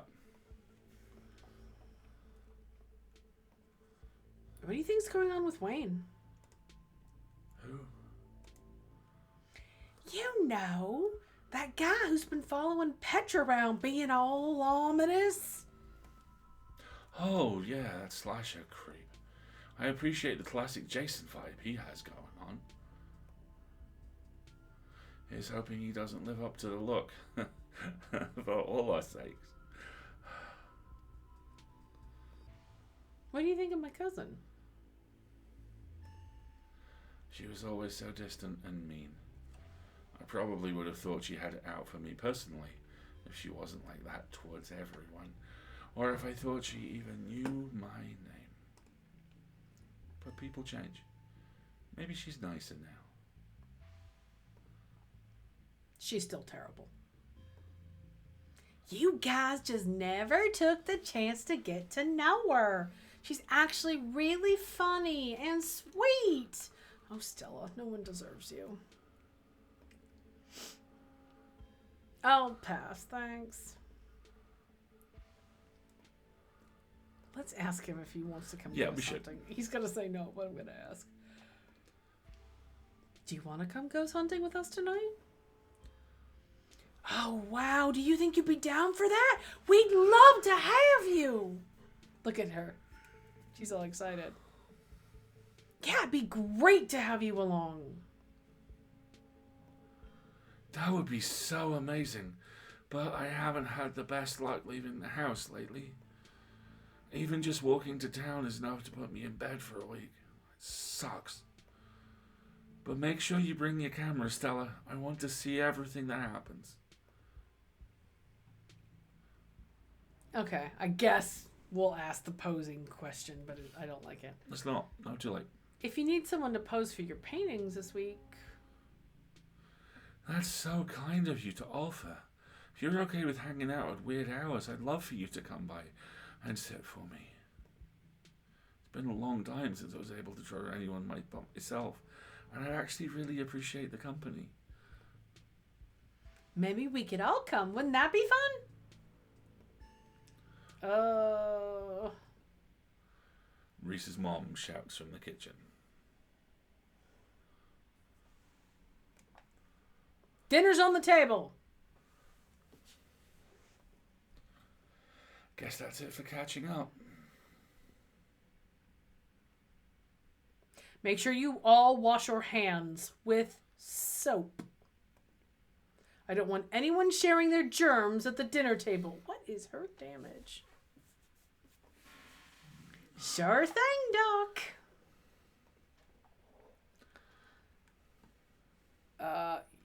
I'm just gonna go wash my hands. No, you say it's probably best to just silently comply. Just, whilst whistling a jaunty version of "fuck you, I won't do what you tell me." You make your way towards the sink, but are stopped in your tracks by the pull of an odd door at the end of the hallway. No! No! No, no, no! She says, saving the game. No odd doors. Odd door. Bread rolls. Hush! Odd door. Bread rolls. Odd door! Bread rolls. Odd door! Odd door. Okay, chat. Bread rolls or team odd door? We're totally going on. Odd door. Odd door was a man. It feels out of place that you've accidentally wandered into a hospital waiting room. But more than that, you can feel something radiating out from behind it. Something dark and cold. The whole chat is like, door, door, door, door. We're totally opening the door. I'm sorry. Then you will get your bread rolls. Something that reminds you of the dusty tunnels you narrowly escaped last night. An oppressive hum just beyond your hearing fills the air, and you feel strange. Hush. Door. You are compelled to approach the door, drawn in as if hypnotized. Cute. Happy Valentine's Day, an actual anatomical heart. Oh, fuck you. We will be opening the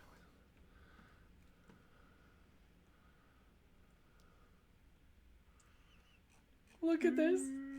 Don't like it. Don't like it. Peeking at the bottom. Before you know it, the doorknob is turning in your hand. Your heart full of both deep dread and compulsive need to know what might be on the other side. What do you think you're doing? Well...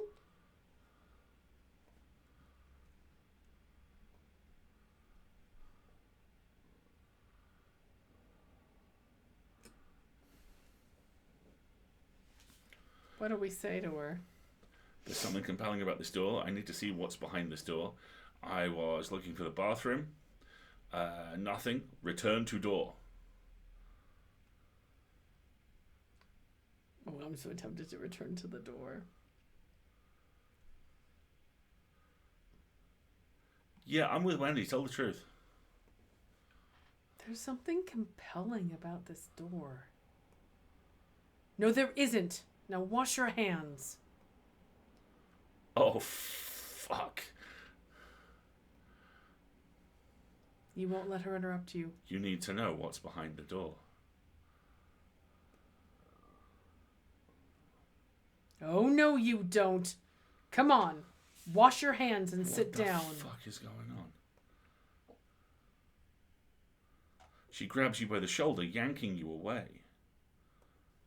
You do as she says, looking up under her watchful eyes and allowing yourself to be ushered back to the table and away from the door.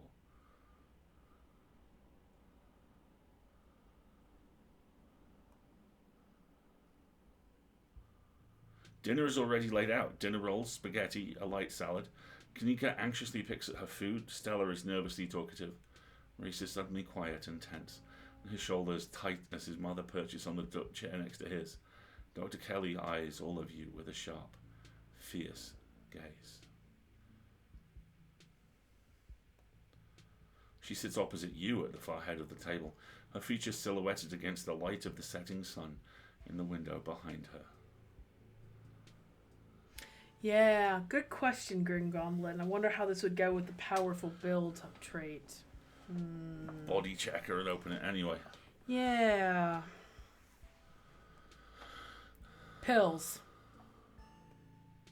She slides a few tablets towards Reese.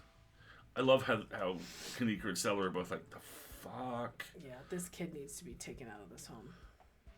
He obediently swallows them. This is excellent, Dr. Kelly. Is the pasta sauce homemade? No, it's from a jar. I worked too many hours to make my own pasta sauce.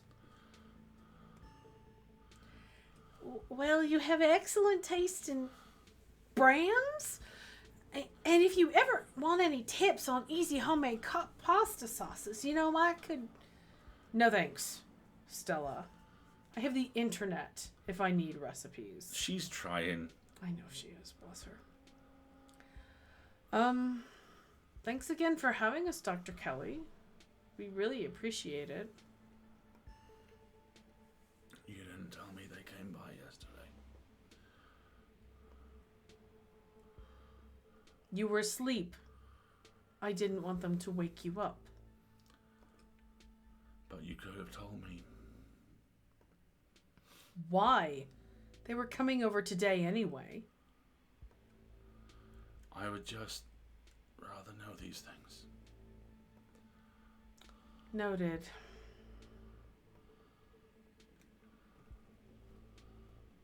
Oh my god! Let's maybe not do that one. Oh my gosh! The danger! The danger. Let's talk about Reese. Let's start here.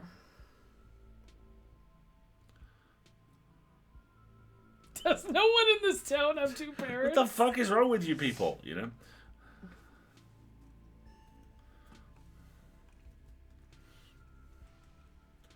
I actually really like Reese as a talented artist. You must be very proud of him. Reese is a talented artist. And Kanika reacted to that. You must be very proud of him. He has a lot of skill, honed through practice and dedication. I can't say I understand a lot of his pieces, but of course I'm proud.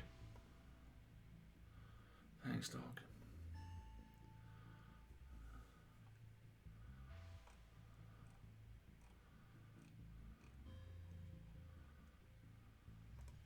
It must break your heart having to isolate him from the world like this. It's just another unfortunate side effect of his illness. Both of us just had to come to terms with it. It's not the life I wanted for him, but it's the life he has to lead. Maybe he doesn't have to. Ow! Jeez, Kanika! Your boots are heavy. Sorry, Dr. Kelly. We're totally respectful of Reese's boundaries, even though they might seem a little arbitrary and strict. Isn't that right, Stella? You can kick me all you like. It won't change my bold attitude and my outgoing personality. Doc, I feel pretty okay. I don't think having people over is all that rough on me. We'll see how you feel in an hour, says the woman who just gave him medication.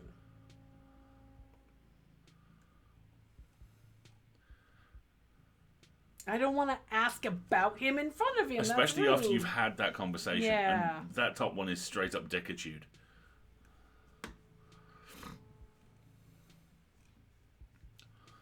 Explore about Reese.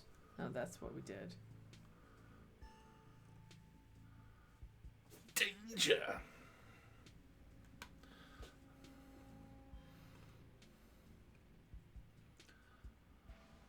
Oh my gosh.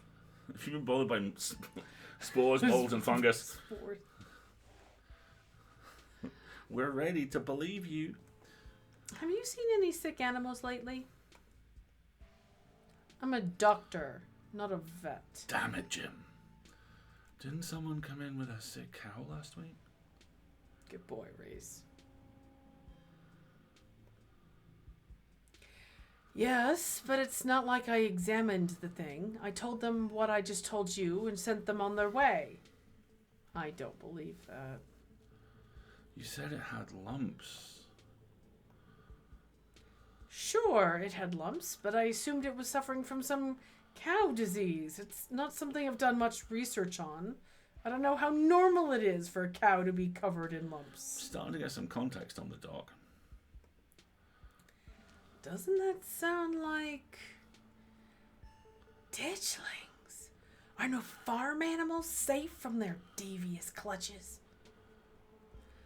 Dr. Kelly, in Stella's footage, it looked like there was something pupating inside one of Duke's chickens. I bet those were lumps on the cow. You really should have taken a look. You could have made discoveries previously unknown to the scientific world. Ah, Kanika going for the pride. Or I could have spread some new horrible disease to my chronically ill son. I'll leave these discoveries to someone else. That is exactly what I thought. Dr. Kelly's eyes briefly, nervously glanced towards her son before flitting back to a position of annoyance. Got it. This is guilt. She's convinced this is her fault. She's convinced that her son's illness is her fault. And also, she is terrified. And it's playing as weird because everyone else in town is like, okay, weird shit. Cool. And she's like, no, it's fine. It's fine. I'm just a doctor. You can't help but feel like what you saw went beyond compassionate worry to be genuine fear of her son with no pigment in his skin and his pointy wolfy ears. And his long fingernails. No. Oh, fuck. beans. What about, has anyone come in suffering from hallucinations? I'm not at liberty to discuss private medical information. Are you sure? Not even a little teeny bit? It could help our investigation into the strange goings on. It's not like you have to name names. Investigation? Into what? The mine collapse? I think this is best left to professional, Stella, not someone who runs around in the woods with a camcorder. Judging by the police response so far, Dr. Kelly, I don't think it is. We saw some stuff down on the mines last night that I struggle to explain.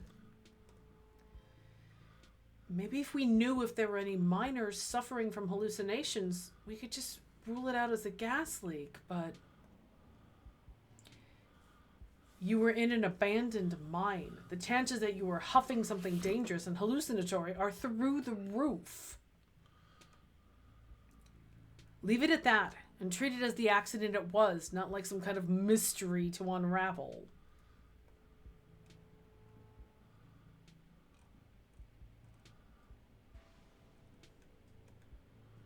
Have there been any strange illnesses spreading around town? What? No. He looks shocked. She's changed. Are you sure you haven't met with any miners who had unusual symptoms?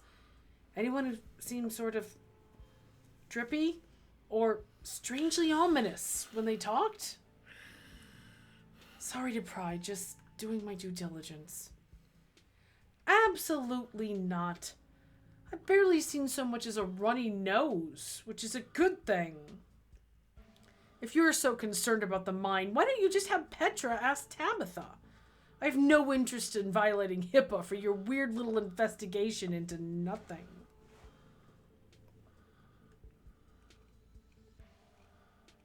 Sure, let's ask him. So there's not been any weird headless creatures skidding around in the woods around your house? I don't tend to go wandering in the woods, so no. You don't have to go all the way to the woods. They've been coming to our windows at night. This will be an interesting reaction. They've been... What? There are these things called ditchlings. And they've been preying on the local wildlife, and Petra and I found a whole nest of them the other night when we... Oh, I see. They're some of your little cryptozoological creatures. I know it sounds pretty out there, but I've seen these things in person. We're not messing around. They're out there laying eggs in animals and doing God knows what else. And Thea, I thought you finally managed to get an even head on your shoulders, Kanika. Seems like Stella might be a bad influence on you. Ooh, I hate this woman. Ooh. I know her little stories can be convincing, but that's only because she's managed to so thoroughly convince herself. She's not making up stories. Neither is Kanika, and neither am I. All you have to do is look outside after dark. There have been more every night. They're all pale and doughy, and their faces, they're like sculptures of humans that didn't set right. I see.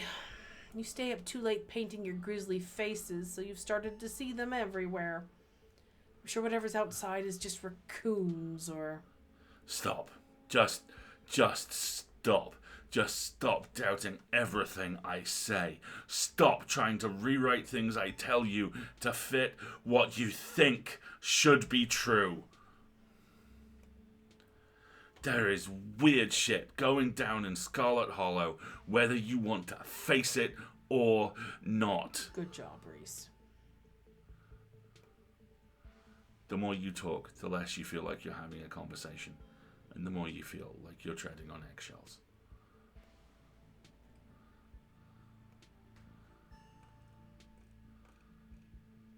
Well, there's always small talk.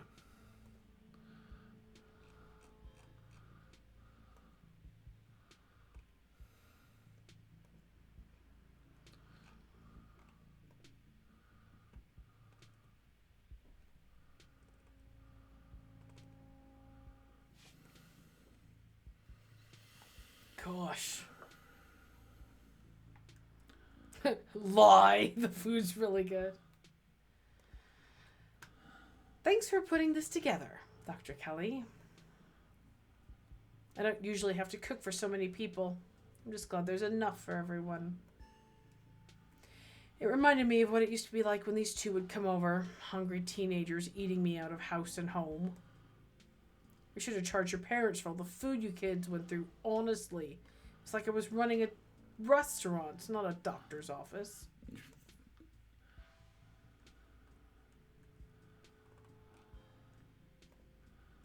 How well do you know Tabitha? Not very. I'd know her a lot better if your family didn't seem to be so afraid of doctors. I can count on one hand the number of times she's been in my office. Well, your bedside manner is so delightful, Doc. I mean, it's a mystery no one comes to see you. No wonder everyone but that old Edwardine died so young. Hopefully your mother was better about taking you to doctor visits. I wouldn't be surprised if there was something genetic at play. It's much better to catch those things early. Okay, we're about 4 steps off table flip here. Maybe 2 steps.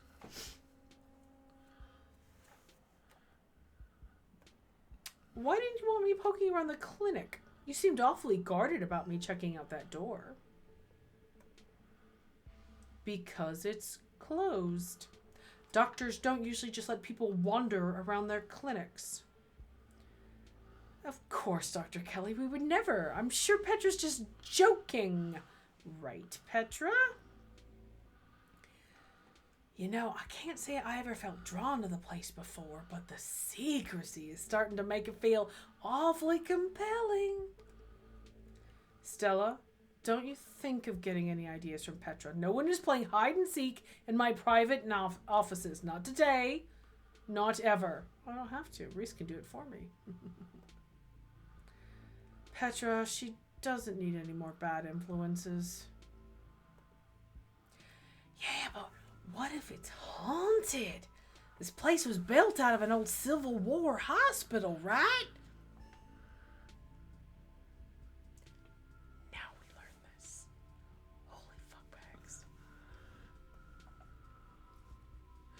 There was a TB clinic too. Oh, beans. Double haunted! I can't believe I never went ghost hunting here. Are you sure you don't want us to check it out? We'll have a whole bunch of after experience after tonight. It's not haunted. I'll drop it. The more you talk, the less you feel like you're having a conversation. The more you feel like you're treading on eggshells.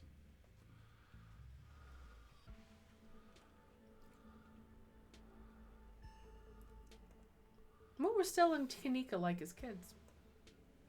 Noisy and messy. Like all children. A delightful human being. Keen-eyed, there's suddenly a wistful look in her eye, like she's glimpsing back to some brighter time. Kanika softens too, her shoulders lowering from their defensive place by her ears. Kanika had good experiences with this lady in the past.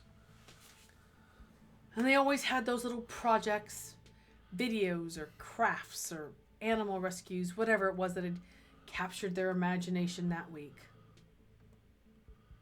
The glimmer of joy at the corner of her eyes fades. A glower returns in its place. So like I said, noisy and messy. Didn't we bring a dead squirrel into your house once? Oh God, not the squirrel. I remember that squirrel. Didn't you think the dog could Frankenstein it back to life or something? I was like 12. I was very susceptible to what I saw in the media and very sad about that squirrel.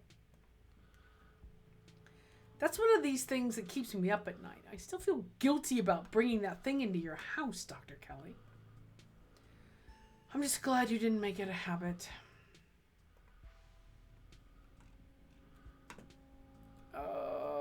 Don't do it. I don't want to do that. Don't do it.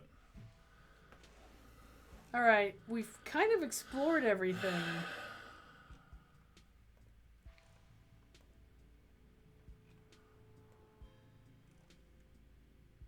Don't do it. I don't want to do that either. I don't want to say that either. Nope. Remain silent and finish your shitty spaghetti.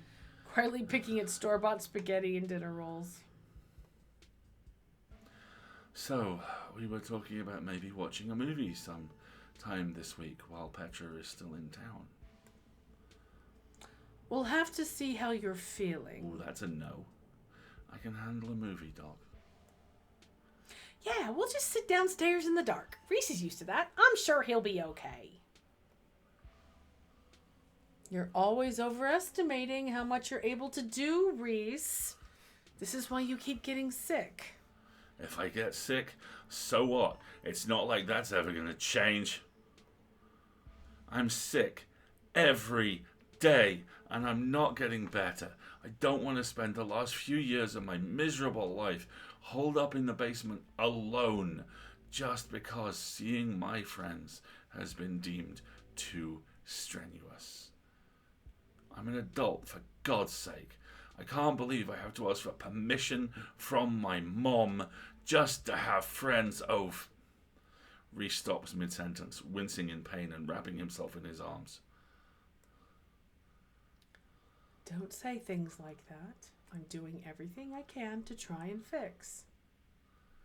Silence as Dr. Kelly's eyes shoot open. Reese? Reese abruptly pulls himself from the table and leaves. Damn it. I knew it. I knew this would be too much. Everyone get out of my house. Please, just leave us alone. Stop trying to interfere with his life. All it does is hurt him more. But we can't just leave him like this. Now's when he needs his friends the most. No, now is when he needs me the most. I'm his doctor and his mother. I know you care about him. I know that, and he knows it too. But all any of you would do is get in the way.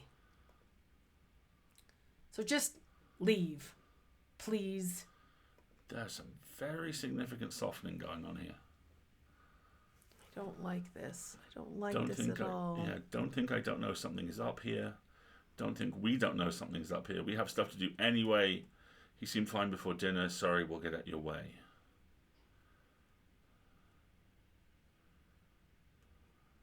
I'm really tempted to say that. He seemed fine before dinner. It always comes in waves, and I can assure you that right now he's very much not fine. Now leave. The three of you are rushed to the door. We'll be back, Reese. I hope you feel better soon. Slam. Dr. Kelly shuts the door in your faces. The click of a lock signals the end of your dinner at Reese's.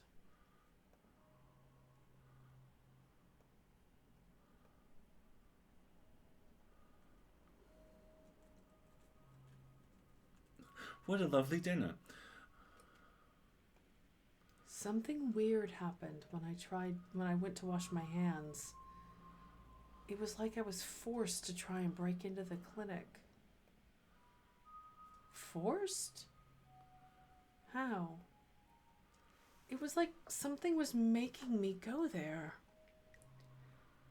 I wonder, was it like that carving in the pit last night?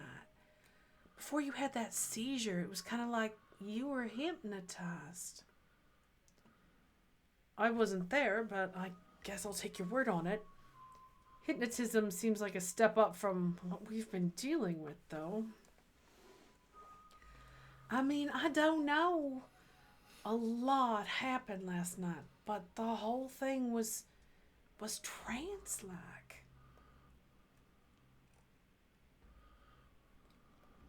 I guess it was kind of similar. What if there's another carving in there? That'd be so weird. Foreshadowing. If there is, or I wonder if it'd give you another vision. Maybe these things have something to do with the ditchlings? Which would explain why the ditchlings are trying to break into the house at night? Yes, it would. You're not suggesting we go poking around in there, are you? Oh, yes, we are.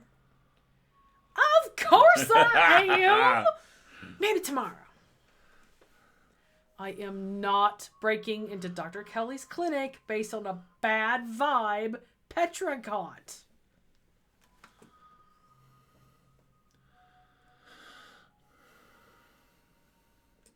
I want to use the keen eye thing. Yeah.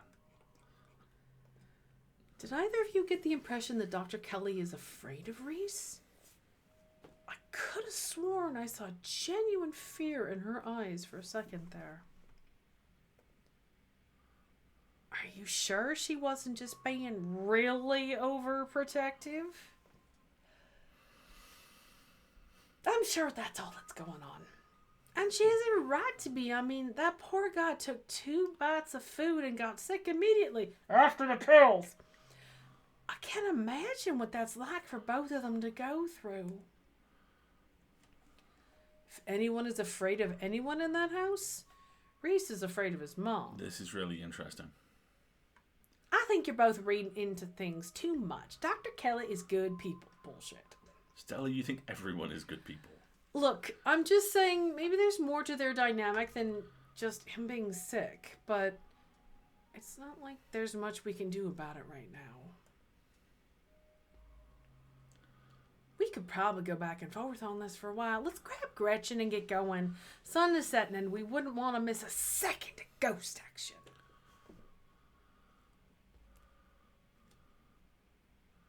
Stella hurries off down the hill, almost as if to run away from what just happened. You and Kanika follow her down the slowly darkening street. Lit by the orange hues of the setting sun, the library feels different. What was once a quaint building in a small town now stands as an imposing structure, its walls holding something that stares back at you with menace. Which is a perfect place to leave it. It is a mark of the quality of this game that we just did a 90-minute stretch on that without breaking a sweat. I have so many questions. I'm very worried about Reese. What is this? What is that? Is that a ditchling? That's a ditchling. That sure as hell looks like a ditchling. Maybe a couple of them. I can't tell. And there's one there. Look. Yeah. And there's one here. Okay, where's the... There's one here. Or maybe there's one here. Maybe that's bushes. There is something up there. There's something on the roof. And I don't trust this. There is something on the roof. Spooky. I think you think we'll be able to finish the chapter Haunting next in time. the library feels like the big blowout to me. Yes, exactly. Wow! Oh my gosh. The thing which I find myself thinking about more and more is that Abby Howard is an artist who does nothing without reason. And I keep thinking about the shape of Reese's ears and the extreme elasticity of his skin and how long his fingernails are. Yes. Right, we're going to take a little bit of a break, everybody, and then we'll get up, get a stretch, refill your drinks. We'll chat for another moment, and then we have some shenanigans for you. A dismount for you. Yes, exactly. So take a stretch, and we will be back in just a moment.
Welcome back. I think the timer decided it didn't want to count any more than we did. It's like 23. 2. Oh my gosh, this game. Good lord, this game. I really want to play it through again. And With like a completely different build. With different builds and Yeah. be able to like bash Dr. Kelly over the head. Okay, that's probably a bad idea. Flip the table, mule kick her through the window, throw Reese in the back of the van. You know? Yeah, exactly. We're out of Gretchen, here. start the car. You got it, baby. Exactly. Wouldn't that be hilarious?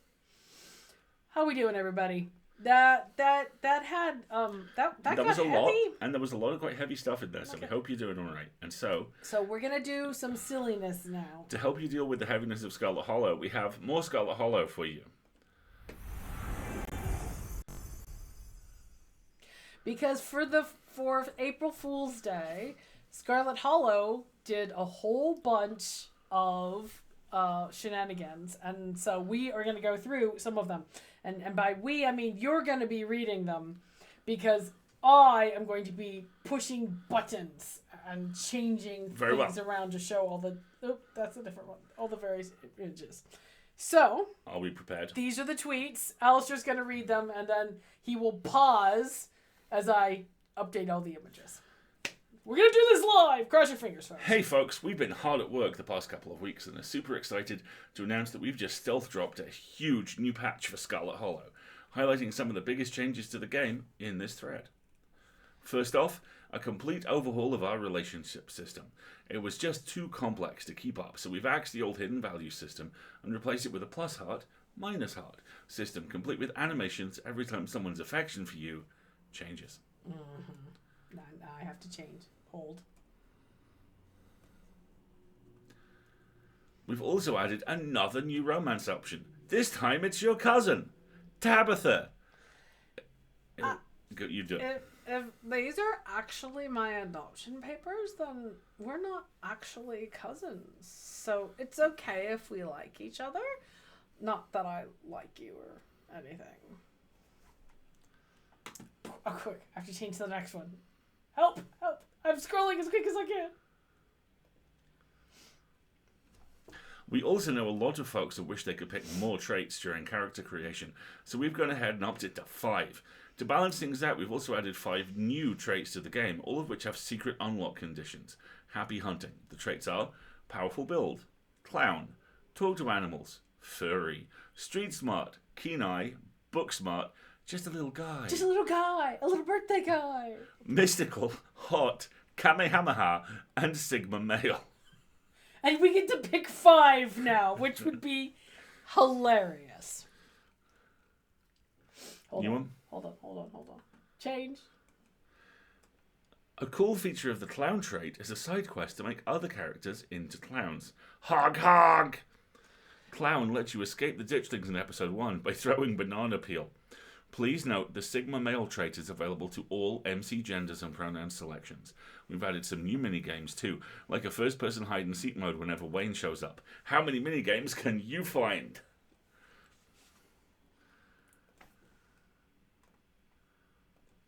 We've also, unfortunately, noticed that nobody's gotten any bad endings so far, so we've gone in and added 253 options to get a game over screen in the first 3 episodes alone. Better be careful about what you say moving forwards.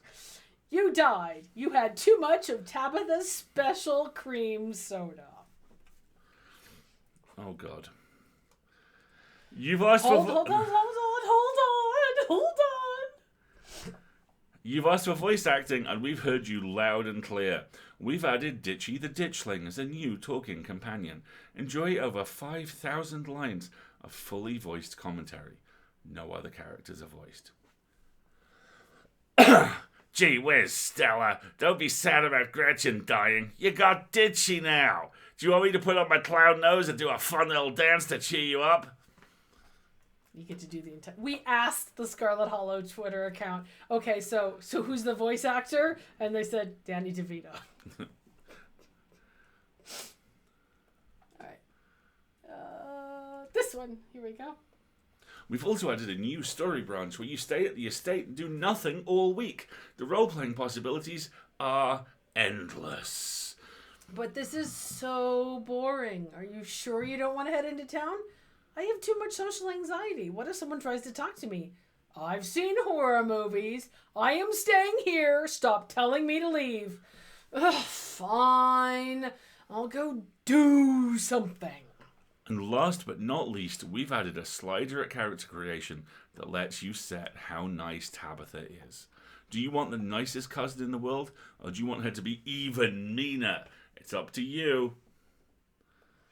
And that's all of them. So I'm just going to put us back to our Wayne Uwu here. Uwu Wayne. Uwu Wayne. I love Black Tabby games on Twitter. They're so much fun to play with because they like to talk about all this stuff. We do in-character Q&A, which I'm sure we'll do as a shenanigans at some point.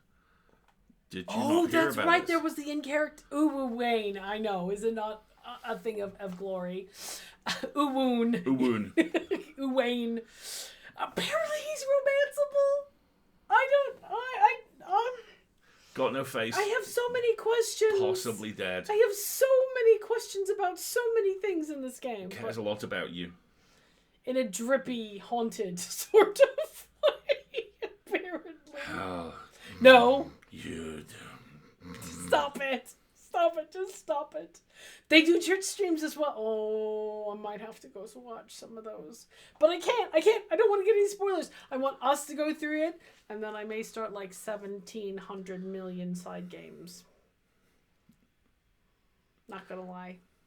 I'm really curious about how it's like being brawny or being powerful and dealing with the mom who's trying to like literally hip check you at the door. I wonder how that would work. Well, I mean, for a start, Duke's alive at that point. Yo, Joe. Yeah, exactly. By the way, this game has Okay. now done one of my favourite things. And Duke's alive, thank you for that one. You're welcome. Dork. Dork. Which is where the game's subject matter begins corrupting the game's format. There's a moment about 2-3 hours into Batman Arkham Asylum where the game crashes. And then you reload it. And you have to go all the way to the start because it's lost your save.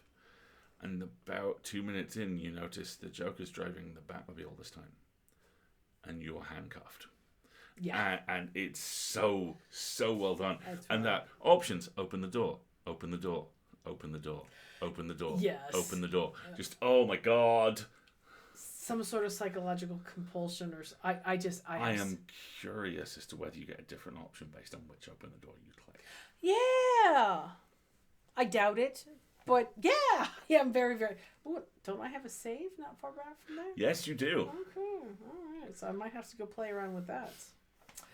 And that is our show for this week. It is indeed. Let's see. What else is going on? We totally forgot to show The lad, the Yeezy boy. the lad. He's hiding in a bucket with birds on his head because, why not? That's what life is like sometimes. Sometimes you need a bucket with birds on your head. What else is going on? Hugo finalists are being announced tomorrow, Yes, they are. 4 p.m. UK. Yes, indeed. Which is going to be a stream that we will have some thoughts about. Yes, precisely. And then on Friday, the latest issue of The Full Lid, our frequently award-nominated newsletter, will go live. This week we have some of the overlooked classics of Bruce Willis's career. We have one of the 3 pieces of music that's been obsessing me all week as a play-out. Thank God for headphones. I'm very giving. A soundtrack to a movie that hasn't been made, kind of, and a really fantastic novella. Yeah. It's a good issue. It'll be a very good issue. And then on Sunday, I will fail to set the autopilot before leaving orbit again on Outer Wilds. We have only ever flown into the sun once. Only ever flown into the sun once, but there are many times where I haven't gone up high enough before setting the autopilot, and the autopilot decided that the easiest way to get to the planet I wanted to go through was through the planet I was currently on, and that did not go well. Outer Wilds is fascinating and beautiful and wonderful and confusing, and I still have so many theories. And I just know that like the actual execution of the final path is going to be very difficult, and I'm going to get it wrong like a bazillion times, but maybe I'll learn things along the way. You will. Thank you so much for joining us for this accidentally marathon but very fun Yes, stream. exactly. This went a little bit longer than we were planning this evening. But thank you very much all for being here with us. And like I think Hawkeye said, it's quite likely we may get to the end of the chapter next week, which is like, no, I don't want to be done. I don't want to be finished yet. But we'll find out. We will. And then we will work out what we're doing the week after. Yep, that sounds good. All right. Thanks so much for joining us, folks. I've been Alistair. I've been Marguerite. And this has been fun. We'll see you next time. Have a good night, everybody.